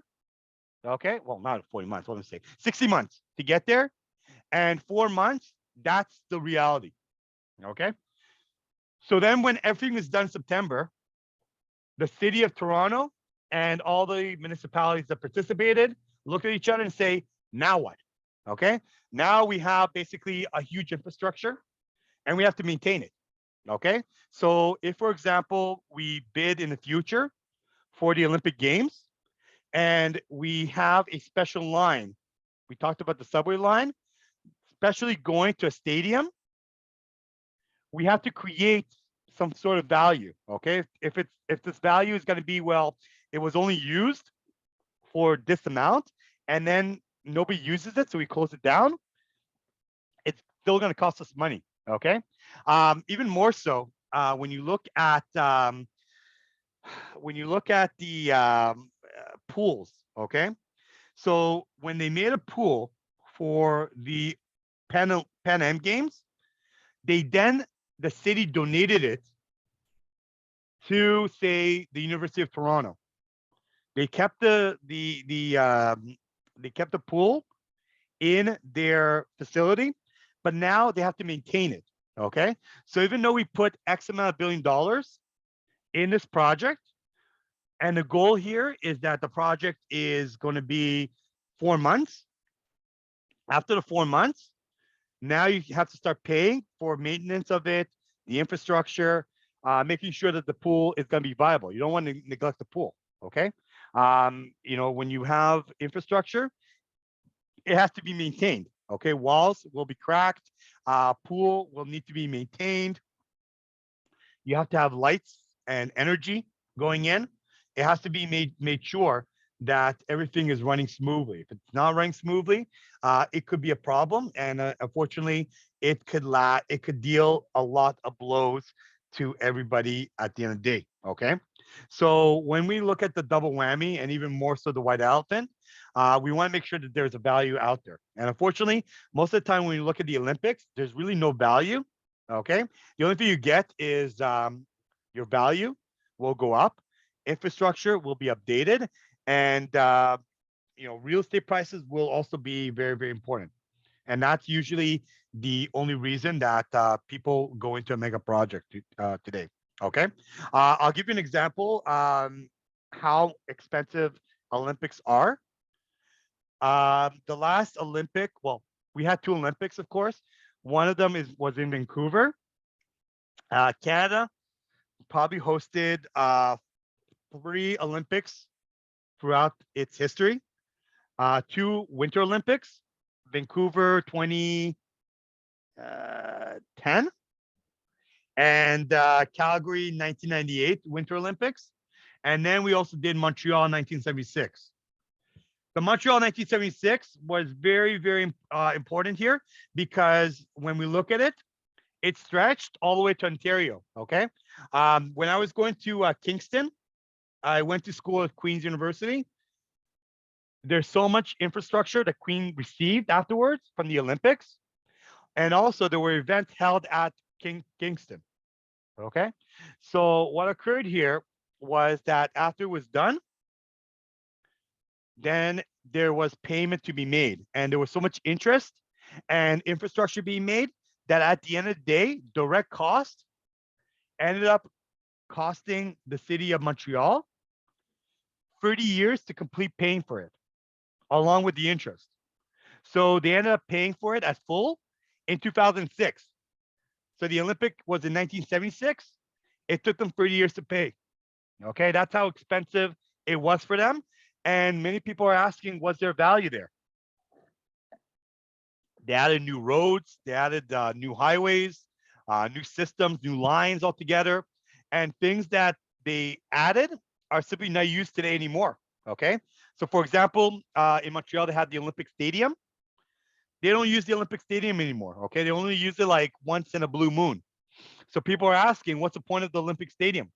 It's nice, it's state of the art back then, but nobody uses it anymore. Okay, so you have to realize that at the end of an Olympic or a major event, there has to be a use for it. If there's no use for it, then it becomes, it was undervalued, and the cost of maintaining a project doesn't even make sense. So you have to get rid of it, unfortunately. Okay, but nonetheless, there is what we call a reference class forecasting, and sometimes RCF, reference class forecasting, might be more applicable for you, because when you look at reference class forecasting, what you do is very simple. You select a reference class of the projects similar to your potential project. So you see, for example, previous Olympics or previous cities that created a light rail system. You collect and arrange the information and outcome as a distribution, create a distribution cost overrun as a percentile of the original project estimates from low to high. Then you use the distribution data to arrive on a realistic forecast. You then compare the original cost and estimates of the project with the reference project as well. And then the benefits here is that use information and data to mitigate human error and human biases, because some people will say, regardless, this project is worth it. Here you go. I'll show you why the project is not worth it. Okay. Sometimes there will be political, strategic forces that will try to promote this project, and it's very difficult to ignore realistic class forecasting. And the RCF also gives you a reality check for funding large projects. So again, if you're funding a project that will cost you this much, based upon the data that we received, we can actually give a realistic viewpoint of what this project is going to cost us. It also gives executives a way to avoid unsound optimism, to make sure that the project is not that great if it's not that feasible. It can improve accountability and provide a basis for what if, okay? Contingency plans on making sure that your project will end up going successfully without any given problem. Okay. All right. I just want to give some key terms, guys, about what we discussed today. We talked about apportionment and how you break down the cost. We developed the bottom-up approach, estimates, but also the top-down approach. So these are two elements that we discuss when and where to use it. Different methodologies on direct costing and definitely methodologies. Different functional points on making sure that it all adds up.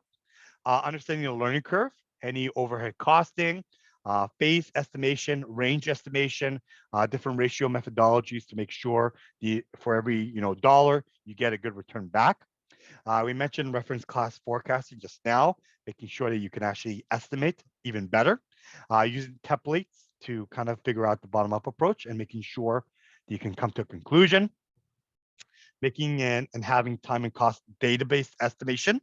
The white elephant in the room, where sometimes you look at a project, it's done, but just maintaining a project is even more costly, and sometimes you do not want to deal with it. All right. Nonetheless, guys, we are in unit number 5 today. In this unit, guys, This is probably the last unit that I will give you guys. Information about the PM book. What I've done to kind of congratulate the ending of giving the PM book, I gave you parts of the PM book today. If you look at Unit 5 under important announcements, I've given you snippets of the PM book. In PM book, you're required to read Part 1, Section 10, and Part 2, Section 4.7, to make sure that you understand a little bit more about communication and estimation. Also, in um, activities for unit number 5, I've given you an article by Dr. Abdallah and Dr. Khalid on social media and project managed communication and making sure you can use things like Twitter and social media, Facebook, to communicate a little bit better. Okay. In today's learning outcome, it's a little bit different. What we're going to do is I will want to split you guys in groups of 2, random groups. Maybe these individuals you did not meet. And what you will do is you will have an activity on communication management in implementing a what we call an ERP system. ERP system is an enterprise resource planning system. It's a software. And this is about referring to storing, maintaining, and retrieving information. And what will happen with that information once the project is closed. Okay. So basically, the system is to help determine what this process is and what systems are in place and what needs to be created for the project. The process is to focus on the information and the communication of each stakeholder. And the goal here is that you want to make sure that there are several communication types that you want to create. Maybe you want to create a formal versus informal communication, written versus verbal communication. And the model for communication should be formed around who sends it, how the receiver understands it, the message itself, and beyond. The sender should encode a message carefully to determine which communication methodology to use and to send and to confirm. And the receiver should decode the message carefully so that they can confirm the message and that they understood it very, very well. Okay. So as we know, there are different types of communication means. You can have messaging, SMS, telephone, boardroom messaging, whatever it is. And it's the responsibility of the project manager to determine the best technology to use for each communication message. And you will learn also the communication channels to include a formula to figure out which communication works best for you. So in our learning activity for today, we're going to be focusing on an ERP system. And I want you guys to look at the feasibility of an ERP system. And I want to ask you guys if a ERP system is worth it or not. So I'm going to put you guys in 2 groups. I'm going to put you in a group that's pro, that's for supporting an ERP implementation, that will make a compelling reason for planning the approaches for communication to successfully deliver and implement an ERP planning tool system for your company. And then I'm going to make another team, okay, a random team that will go against it. Okay. So there's going to be a pro side and an against side. Again, an ERP system is a software in a company where you go to a software and it will communicate CRM with project, project with manufacturing, manufacturing with sales, sales with purchasing, purchasing with supply chain, HR, finance, management, everybody is on it. But the problem is that myself, when I did these ERP projects, some people looked at it and said to themselves, man, he sold me a software that doesn't cost, $10 or $50 or $200. This particular software cost minimal $250,000. And me being a greedy consultant, I also took consulting fees. Ha, ha, ha. And also on top of that, I also told them maintaining it was not feasible, meaning that they have to hire people. So all of a sudden, they invested, let's say, $1 million into this software. They gave me a percentile because I won the bid. And then every single year, they have to maintain it. They have to have an onboard programmer. They have to have all these, unnecessary costs. And the problem here is that some people, they are okay with it because this is how we do business. Other people will come back after a few years and then say, why in the world did we hire Yoav? Why was this even important? We could have done it somewhere else, or we could have done it as a contingency plan. So what I want you guys to do is to state why it is good, why it's bad. Okay. So I'm going to give you guys the reason why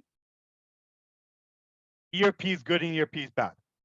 So the first thing, if you're part of the good side and you don't know which part you are right now, I will only tell you when we formulate the teams. You will state to me why you think ERP is good, how you would like to bring it into the company, why you encourage it, why you think that it's a good investment and it's necessary to go in, and try to sell the potential of ERP and how it will help the company. So if you're on the good side, and I'll tell you which side you're on very shortly, you're on the good side. You're going to tell me why it's good. If you're on the other side, you're going to tell me why ERP is bad. You explain to me why it might ruin your operation. Many members will not utilize it to the fullest, and many do not do, unfortunately. There are risks when buying an expensive system because if it does not work, you still have to pay for it, and it will actually make you lose money, lose sales, lose profits. So if you're on this side, you're con, okay? And what we're going to do very shortly is that you're going to come back to me, and I'm going to write down in very short form if you're going to be on pro or con side. Okay, guys? So what I'm going to do is I'm going to put you guys in the teams right now. I'm going to just clear the screen right now. I'm going to give you about, the timer now is what, 10, 8, 8:03, 8:05. I'm going to give you 15 minutes until 8:30, and then come back and give me about 5 good reasons why you think it's good and why you think it's bad. Create a leader, put it together, and then come back to me and we'll finish it all together. And then afterwards, I'm going to release the Ajax projects, the Ajax midterm case. Okay. So come back in 10 minutes and I will join you guys within the breakout rooms. I'm going to do it randomly, two teams. There's either 9 people on your team or 10, give or take. I will open the teams and then have one person jot it down and the other teams give you opinion on it. Okay. And come back and give you your top 5 best reasons why you are for ERP and why you're against ERP. I'll give you 15 minutes and we'll be back at 8:30. Okay. Professor. Yes. So 5 reasons for the group or for a person? For the whole group. Okay. Yeah. And I'm going to open the groups right now, guys. Here it is. Please join your teams, guys. Your teams are open.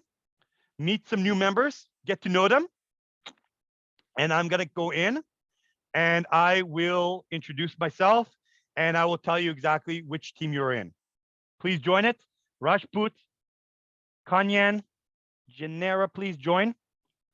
Jeling, Mana, Milad, Shluk. Everyone, please join and I will tell you who you are part of. Okay, please join it as soon as possible. And I will go in and tell you guys which part you're in. Team, guys, hello everybody, Leah and everybody. You guys are on the pro side. You guys are for ERP.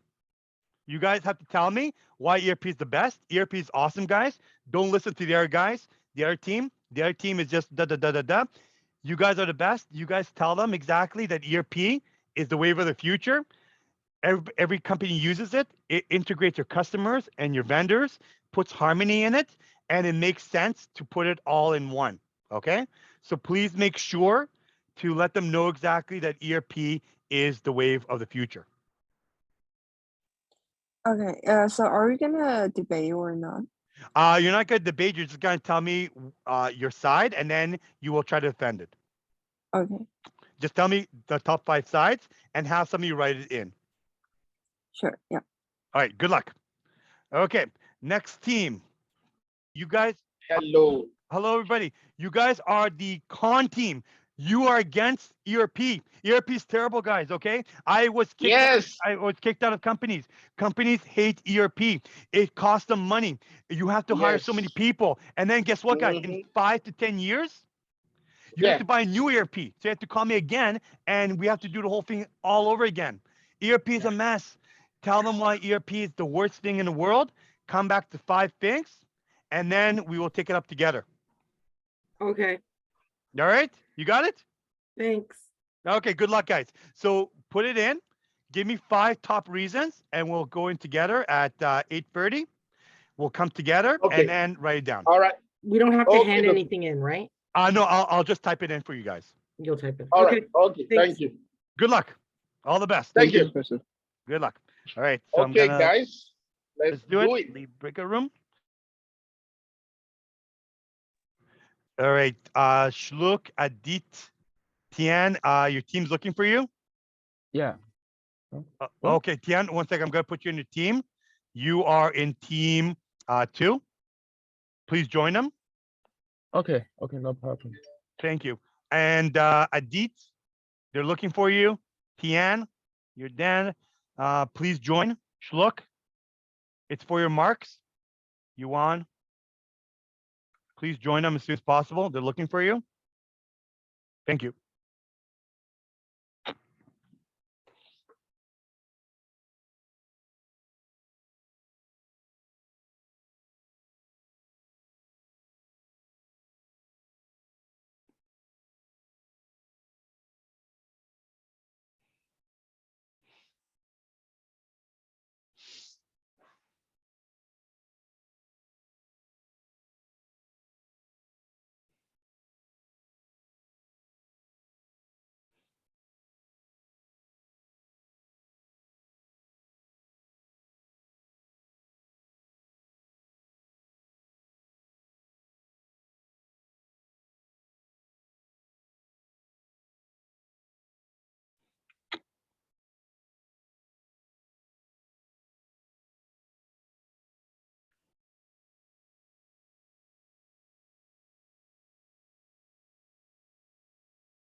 All right, team. So hopefully you guys got some ideas. Okay.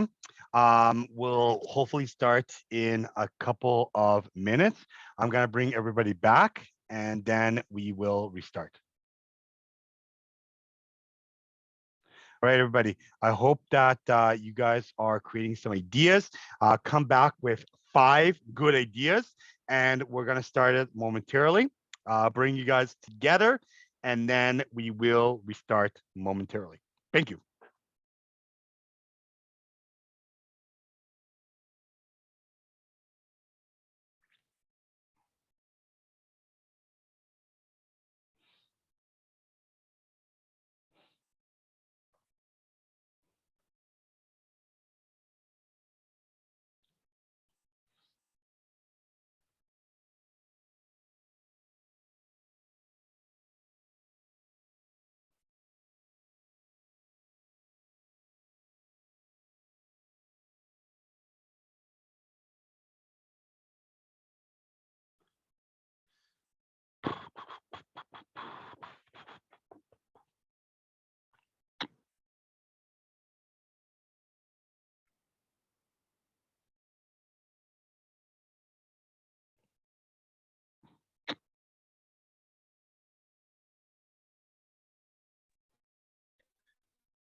One Professor, second. Yeah, 1 second. Are you room 2 or room 1? the room 2, sorry, Professor, like my app got crashed, like, No worries. thank you.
I did. I put you in the room. Please join it again.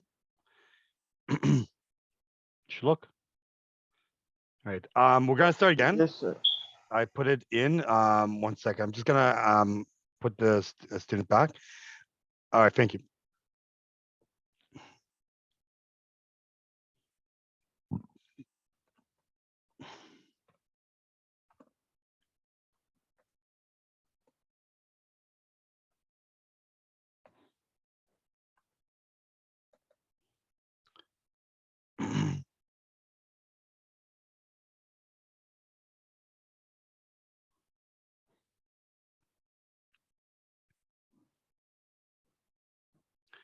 Right.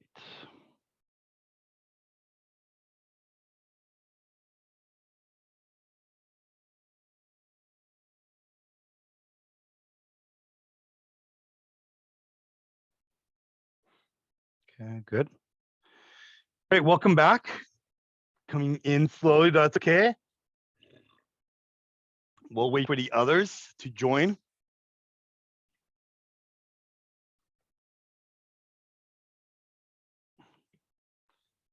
Couple more seconds and the room will be closed. Okay, we're just gonna wait for the other ones. 6 more seconds and we'll start. Okay, we got everybody and we're filling up. See if everybody's here. 16. All right. 999 and one more person. 18. Yeah, okay. All right. All right. So welcome back, everybody. I hope you guys had a good breakout room going on. So what we're gonna do is we're going to start with the pro side. Can somebody from the pro side give me some items that you guys discussed on why you believe that it's workable and functional to have ERP? Mana? Yes, Mhm. Professor. I think team collaboration is one pros. Collaboration? Yeah. Yeah. It seems like connect employees and information across departments, and also it standardized workflows and business process across, and also Standardizes provide, workflow. yeah, Yeah. and also provide better project management and workflows for Oh, perfect. yeah. Organization, better optimization for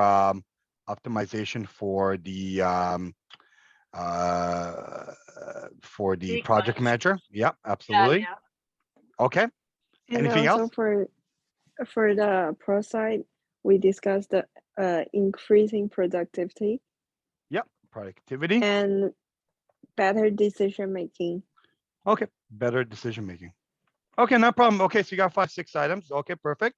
So we talked about collaboration, very important.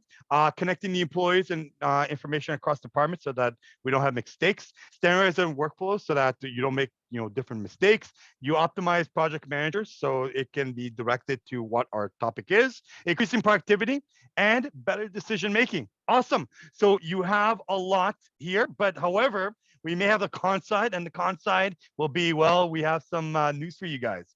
Does anybody in the con side want to go and tell me why you believe ERP is a horrible thing?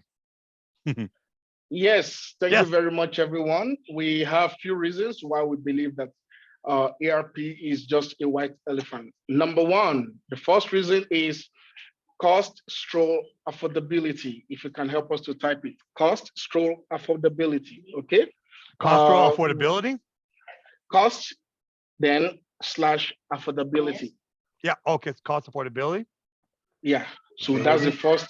That's the Yep. first reason. Very expensive. Another reason is the one Mari is going to give us right now, please. Mari.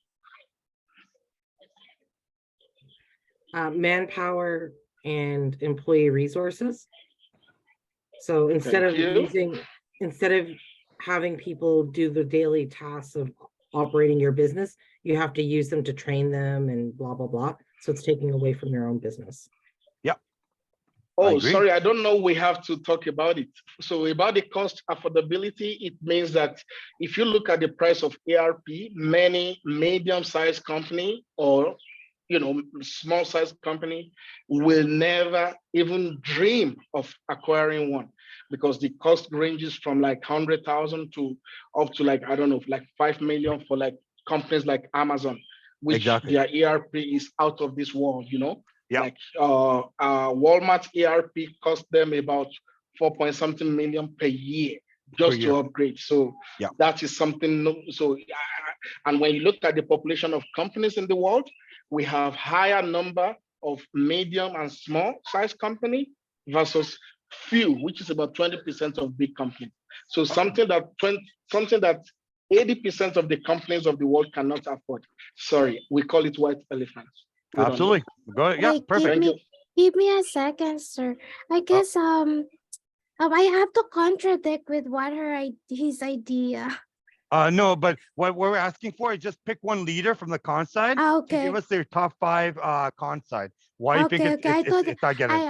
I thought it's gonna be a debate because No. It's just gonna be basically what you came up with as a group to support it, what you came up with, and then we will talk about them. So Okay, I just need okay, I one understand. individual from your group. Well, I understand. I understand. Yeah. So does anyone want to give me any? I need 2 more points or any few more points? Yes, Professor. The next point for con is like profits and revenue. So if like owner of the company, if I'm spending so much money on the ERP, I'll be thinking or I'll be getting more work or like I will be thinking of getting more revenue. Suppose like if I spend 1 million, so I should be able to get at least 2 million so that I can cover the next coming cost as well. So I think that will be like putting more pressure on the workers and then Right. asking more work from them. Okay, absolutely. Okay. Does anyone have any other things against the area of possibly going against ERP? Yes, so I was gonna say also like for data migration, sometimes it'll get lost. So things that you had really important when you didn't have this ERP may get lost in translation, may be hard to migrate over, and then you're screwed. Yeah. Oh, you're screwed. Yes, that's very true. So if you have, for example, a specific file database that's in one specific file language, it's hard to kind of convert it to another one. And another thing that I may add here that applying different ERPs may be a little bit off. Okay, so sometimes you may have a specialist in your company who is specialized in, say, Oracle ERP, but then you include SAP ERP, and it will be a little bit off for them. Then they will not understand it. It will be off, and definitely it will end up being a problem. So we came up with a couple of things. I don't know where you guys stand at this. Are you for it or against it? It's always $1 million question because it's $1 million item. But nonetheless, there is a side that says to you, well, we're in the future. We have to connect not only our department and our organization, but we also have to connect our customers and our suppliers. The con side, like Jide and everybody on the con side mentioned, that it's impossible for small companies to adapt to it. And unfortunately, for small companies and medium-sized companies, it becomes a little bit more hectical. And as a result, it might be a problem to actually implement in the first place. So that's why many companies are hesitant against it. All right. Do you guys enjoy collaborating with the new students? Was it good? Yes, Professor, thank you so much. You're very welcome. Okay, thank you guys for joining. That was our learning activity for today. The reason why I did the learning activity is because we have the Ajax midterm project for you guys. Now, here's a $1 million question. I actually have it in pictures. I made it into pictures to make it nicer for you guys. However, do you guys prefer the writing or pictures? How do you guys want me to dissect? I like pictures. Pictures. Let's have a pictionary. Okay. So if you guys want to continue, I'll just show you where I'm going to show it. Number one, I'll show it to you exactly. One second. I'm just going to take off the area. So I'm just going to clear this. For those who want to keep it, I'm going to take it off in 5 seconds. So if you want to take a picture of it or possibly print the screen, that's okay. In 5 seconds, I'm going to get rid of it. 5, 4, 4.5, 4 1/3, 3, 2. Where was I in right now? Oh yeah, 1, 0. All right, we're going to clear it and onwards we go. So I'm going to show you the Pictionary of the item, but before we do so, a little bit more. Oops, I wrote the wrong dates here. A little bit more of the topic. Let me just go into it. It is available from what's today? The 7th, February 7th to February 17th. So you gotta have like 10 days to complete it.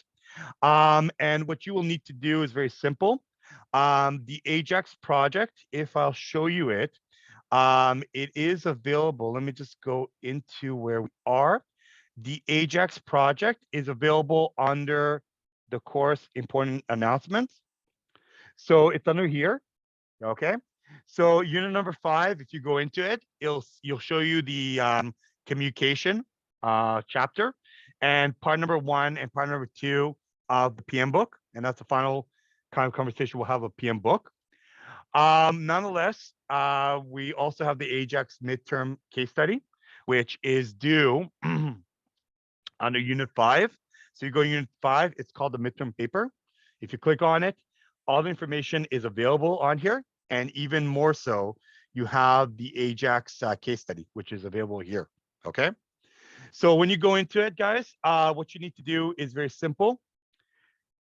I left all the information on important announcements. And if you click on Ajax midterm case, I'll give you the Ajax case study and the visual. All right. You guys prefer visual? Maybe it'll be easier for you. I'm not sure. But I'll do the visual for you guys, make it a little bit easier. However, all the information to dissect it is right here. Okay, it's down below. This is the paper and the questions and then the case study. So basically the midterm paper is very simple. It's open today until February 17th, which is Friday, unit number 5, and it closes on Friday, okay? It's worth about 50% of your mark, okay? I will release the notes in the cases that you saw to complete the work. You can do it anytime this week. Also, you can work a little bit next week as well, okay? So it gives you a little bit of a heads up. What I'm looking for is very simple, and that's the reason why we did the learning activity in class. I do not want you to focus too much on the paper. To complete the work and do it this week or next, what you need to do is read the paper, the midterm paper, differentiate between what is a functional and dysfunctional conflict in the project management office, analyze for me complex project team issues on the project transition, identify the need for importance in planning and meeting the demands of a troubling project, and make sure that you use APF format to write your answers. So the assignment aims to apply various topics of leadership and understand how to develop analytical abilities. You are required to submit the midterm paper of the HX project to me. The idea of this project is for you to delve a little bit deeper on the concept of a project chapter and understand a little bit more about the course concept. Additionally, understand the material and synthesize the information in a healthy, concise manner and demonstrate critical thinking to me. The paper is separated from the title page and separate page of references at the end if you need to use it. The expectation is 10% of the paper is to introduce what the problem is. The body should be about 7% and the remainder, conclusion, application, reflection, and closure, 20%. Okay. Answer the question. There's 5 questions at the end of the case. Answer them and apply the material, the methodology. And the paper is APA format. You have to have around 2 academic sources. You can use a lot of the our articles I've given you guys. They are very, very good. But not unless you're open to academic sources that are open for you guys. The paper should be about 1,200 words, minus a give or take 120 words. Again, guys, I do not focus primarily on words. I do not, calculate how much words you have. As long as I see quality, most of the time, that's how I mark it. And most importantly, submit it on Moodle, okay? Try not to submit it on email, only through Moodle, okay? Make sure you submit it on Moodle and make sure you do it by the due date.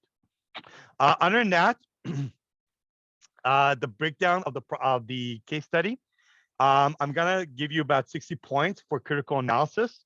So background summary, appropriate research topics, that's about 30 points. Communication, using the language clearly and effectively, 15 points. Information organized intelligently, holistically, 10 points. And proper introduction and conclusion, 5 points. Attention to detail, APA formatting and referencing, that's going to be about 5 points. And spelling grammar is going to be 5 points as well. So altogether, you have 100 potential points. And before we go into the visuals, I will show you exactly what we are looking for. Again, the visuals are one thing. If you guys want to follow with me, just go to important announcement, click on today's lecture, and you can go and read it point by point with me as well. So the 5 questions I have for you guys are about the Ajax project. The project manager is Tran. My question for you, how effective is Tran as a project manager? Explain giving specific references to the information in the case. So apply what you feel about Tran and conclude it with case study analysis. Using examples in the Ajax project, in the Ajax case, identified and discuss the differences between functional and dysfunctional conflict of a project. What are some of the risks and issues that Tran faces that could negatively impact the success of the project? And if you were the project manager, how would you go about solving each of these problems? Why would you use the approach you suggest and hopefully use it holistically?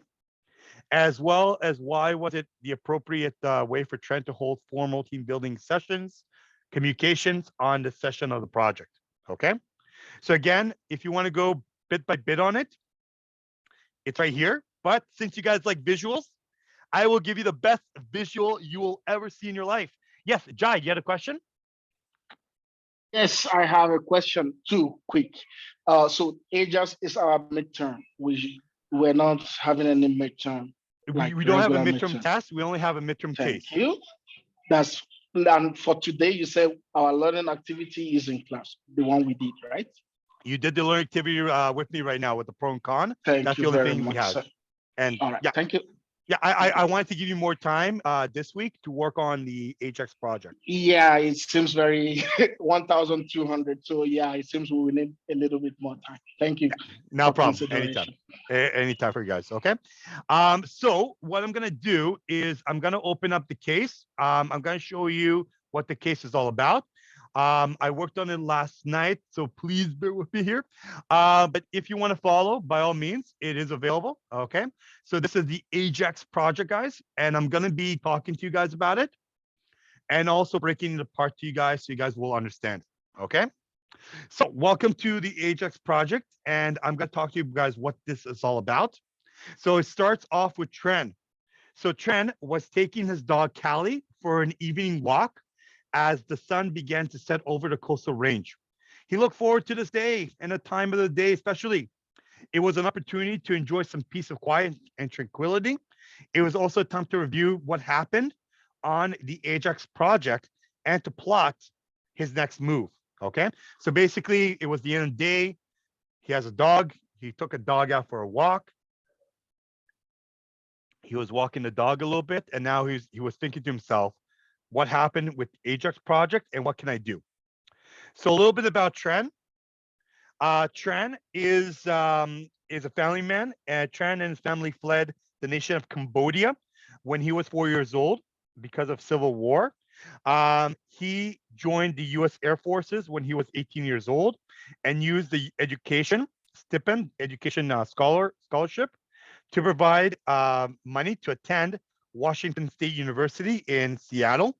He joined the company CBEX upon graduating with a dual degree, fancy, in mechanical engineering.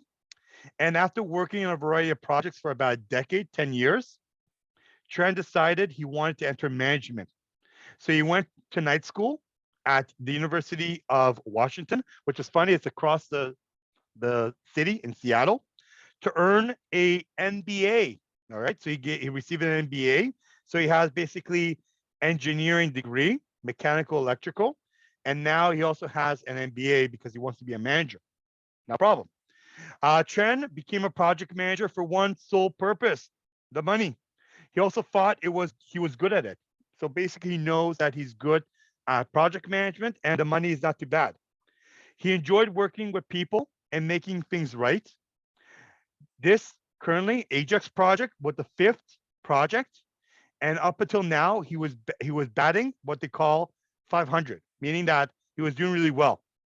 Half of his project coming ahead of schedule, so meaning he was saving the company not only budget but schedule time. Okay, he was doing really well. Tran was proud that he could now afford to send his oldest child to a private college called Stanford University. Okay.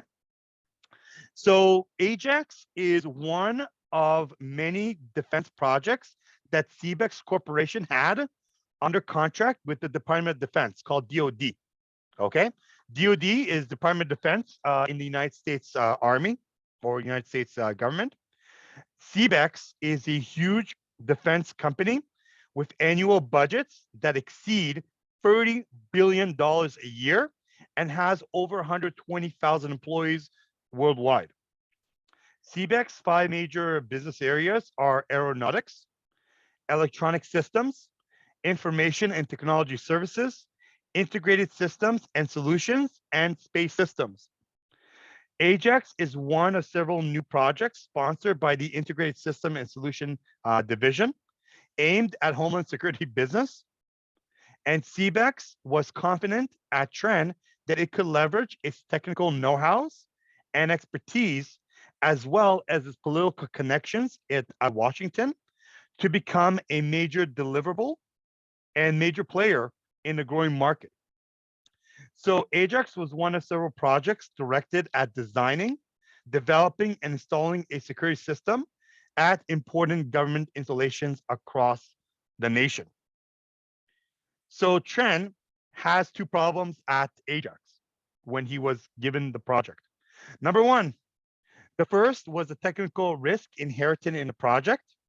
And in theory, the design and principles made sense, and the project used proven technology. So basically, coming back to it, the project is, when you look at, remember the Matheson brothers, it was never used. It's not the bread and butter of CBEX, but it has potential. Okay, it's used proven technology that we have in place, and we have to implement it on a whole new project that's never been done before. Okay, so even though we had a situation where it made sense, the technology has never been applied in this field and in this manner before. Okay, so you can actually imagine. Okay, it's like, for example, you have a car. Car's proven. Have you ever tried a car in space, on the moon?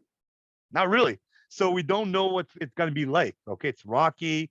There's spikes, gravity. We never tried before. Okay, so from the past experience, Tran knew there was a big difference between what was done in the lab with scientists and engineers and what's done in the real world, because they both have a conflict. He also knew that integrated the audio, optical, tactical, laser subsystems, whatever that might be, would test the patience and ingenuity of his project team members. So let's talk a little bit of his project team. He had a second concern involving his teammates. The team was basically split down the middle. You have to think about 30 people in the team. 15 of them are hardware, 15 of them are engineers. So it's split down the middle between hardware and electrical engineers. Not only did these engineers have different skill sets and tend to look at the problems differently, but there is also another problem. There is a generational differences between the two groups, and it was very evident as well. Okay, the hardware engineers were almost down below. These are the hardware engineers with the funny pants playing golf. The hardware engineers were all former military men. They're also family men who are very conservative with their attire, their beliefs. So they're always coming to work with ties and suits, and they were very professional. However, up on top was the electrical engineers. The electrical engineers, what we call a much mutlier crew, meaning that they were very young. They tended to be very young, single, and at times very cocky. So they were very full of themselves. All they care about was being young. They're straight out of college. They're full of life. They got energy, and they're very cocky people. They tend to be objective. Okay, so as you can see, two pictures.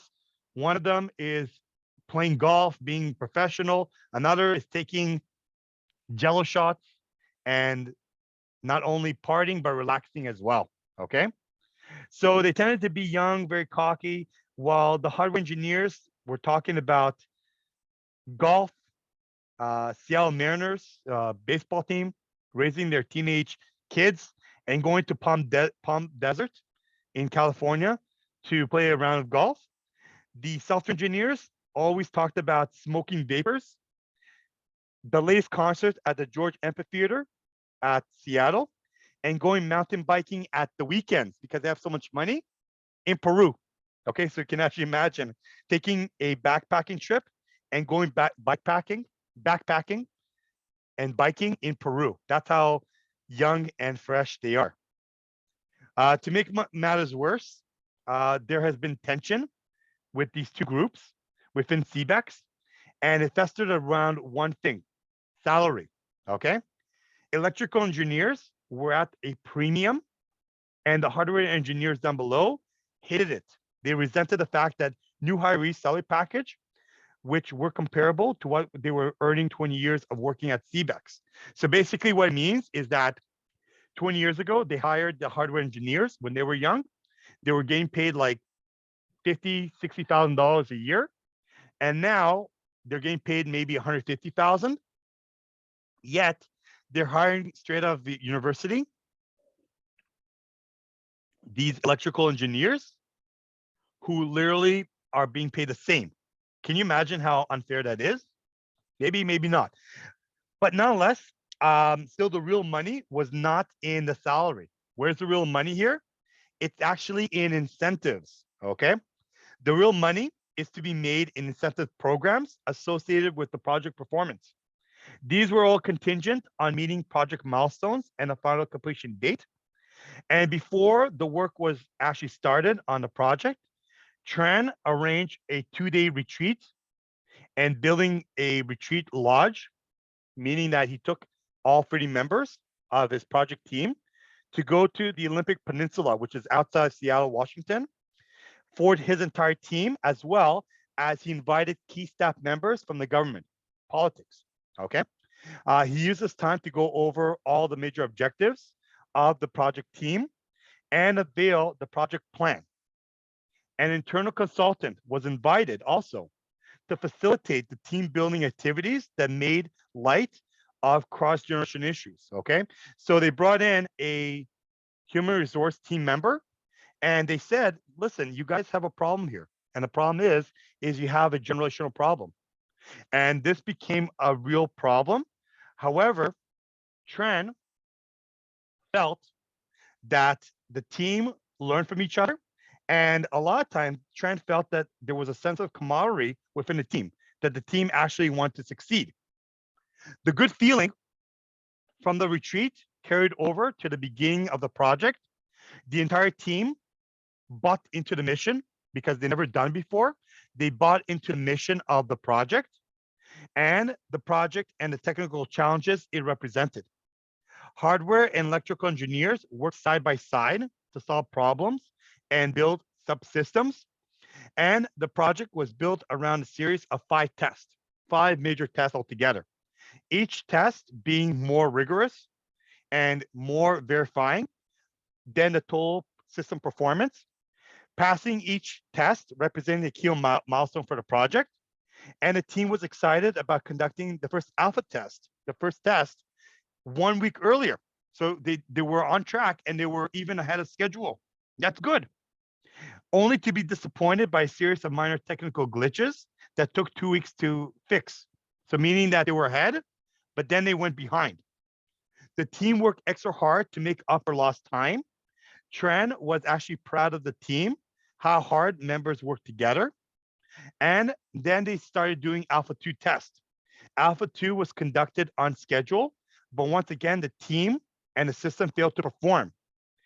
The team and this time, the team took 3 weeks of debugging the problem that was needed before the team received a green light to move to the next phase of the project. But this time, the team goodwill had been tested finally, and emotions inside the team were very, very fray, meaning very, very low, and people were a bit emotional. Okay. A cloud of disappointment started to descend over the team as hopes of bonuses disappeared, with the project failing further behind schedule. This also augmented by cynics who felt that the original schedule was actually unfair and the deadlines were now impossible to begin with. So basically what happened here was the testing was becoming a failure. All of a sudden, it was crashing, not doing well. And what occurred here was they're asking now the question at first when we were at the retreat and when Trent told us about the project, we were sold on it. We know we can do it. Now we're trying to figure ourselves, well, you know what? Actually, the project is not fair. So at first, you agreed on the schedule. And now, because it's not doing well, you're nervous. And the only way you can handle the nervousness is saying that the schedule is not fair for you. So what do? Well, Trent started to become more of a manager. Trent responded by starting each day with a status meeting where the team reviewed what was to be accomplished the previous day, set new goals and objectives of that day. He believed that the meetings were helpful in establishing a positive momentum, reinforcing team identities that were done at the retreat amongst the engineers. He also went out of his way to spend more time with what he called the troops, helping them solve the problem. So he actually pulled up his sleeves, jumped in, and said, I'm going to help you. Okay. He offered encouragement. He offered sincere pat on back. And when one was desired, he gave support. He was also cautiously optimistic. When the time came to conduct Alpha 3 test, it was the end of the day at like 4 o'clock. And when they started the test and they switched on the light, they turned it on, nothing happened again. Okay. And within minutes, the entire team heard the news. Screams now could be heard down the hallway. And perhaps the most chilling tale of the moment was when Tren looked down at the company's parking lot from his office and saw most of his project team members walking by themselves to their cars. So now they have no confidence in the project. Even though there's 5 different tests, 3 tests ended up being a failure. What should we do now? So because of more failed tests, people were very angry. People were very uneasy, and now they lost confidence. Okay. You can actually imagine when we had the retreat, everybody worked together. All of a sudden, you had a fusion. People wanted to work together in this project. After a few tests, now in the third test, there's no hope anymore. Nobody trusts Trent anymore, and nobody's happy. And the worst part is there's friction in the team. Okay. So as they saw that the project is not going well, the project is crashing all the time, people lost their patience, and you can tell that they lost their patience. At the end of the day, they were screaming, they were angry, they packed their bags, and then they knew that bonuses are not going to happen, success of the project is not going to happen, and people have lost their patience. So as his dog Callie chased wild bunnies in the wonderful West Coast temperature, Tren started to ponder, what should he do next? Okay. And that's where this particular case ends. And what you need to do, guys, is the following. As I mentioned, I hope you like my visuals, by the way. As I mentioned here, read over the case study. Make sure you can understand the 5 questions. Apply the evaluations. Make sure you know the objectives and the description and what's need to be done. And when you read over the whole scenario here of the Ajax project, which is broken down in our particular slides here, I want you guys to come to a conclusion and think about trend, think about the project, and think about where you yourself see the project and how you see it as a whole. Okay? So, just to confirm, this project isn't dead yet, correct? Like, they still have 2 more tests to go. Yes. So you may be, Mari, you may be a little bit optimistic here. Maybe there is hope. The question now is, if you were Trend, how can you make sure that even 3 different tests failed? How can you make sure that these 2 tests are going to be the last hope for our beloved HX project? Okay. Can you say that, you quit? You quit. You want to quit, like, well, if you saw there's no hope, definitely you could quit. But if you see that there's a little opportunity out there, that's where I want you guys to look at and see if there's any resolutions, any solutions for Trent and his team. Okay. But I want you to come back to the last 5 weeks, revisit some of our ideas, and then bring to the table and use them in our discussion. Okay. Any questions? I know I went a little bit over time, but we have 4 minutes left. Anybody have any other things? It's good. All right. So if nobody has any questions, guys, here's the game plan. Number 1, I have uploaded all the items and important information, important announcements. You have a Word document, which is a hard copy of the Ajax case, including every word for word. On it, I have left it under important announcements, and it's under the Ajax case. I left the reading from the PM book for you guys, should you need it. I've also left today's lecture. Okay, everything is available for you. And what I want you guys to do is please complete the Ajax case this week at your earliest, and then hopefully deliver it by February 17th. When is February 17th? It's at a Friday, okay? So you get this week, all of this week, and then you get most of next week as well. So February 17th is the Friday, and you still have the 3-day grace afterwards until the 19th. So, sorry, when you say, it's just the one project, right? We're not presenting this. No. There's no present. You submit to me. You present it to me. But please don't do it, guys. Don't do it at PowerPoint. Do it in Word document, because you have to submit it afterwards online. Any other questions? Everybody's good? Awesome. So number 1, guys, did you enjoy your team breakout rooms? Did you enjoy working with new individuals in different parts of the world? It was good. Yeah. Very Awesome. good. Loved it. Did you guys enjoy the Ajax? Did I break it down okay for you guys? Yeah, the picture part is okay. The best. Awesome. Not a problem. So I'm gonna give you guys the time right now. Work on it. Good luck. I wish you guys all the best. You guys are awesome. Good luck on it. And also thank you guys for joining us today. As promised, I'm going to stop the recording, and then what I'm going to do is I'm going to upload it on YouTube, and I will share with you guys momentarily. Thank you.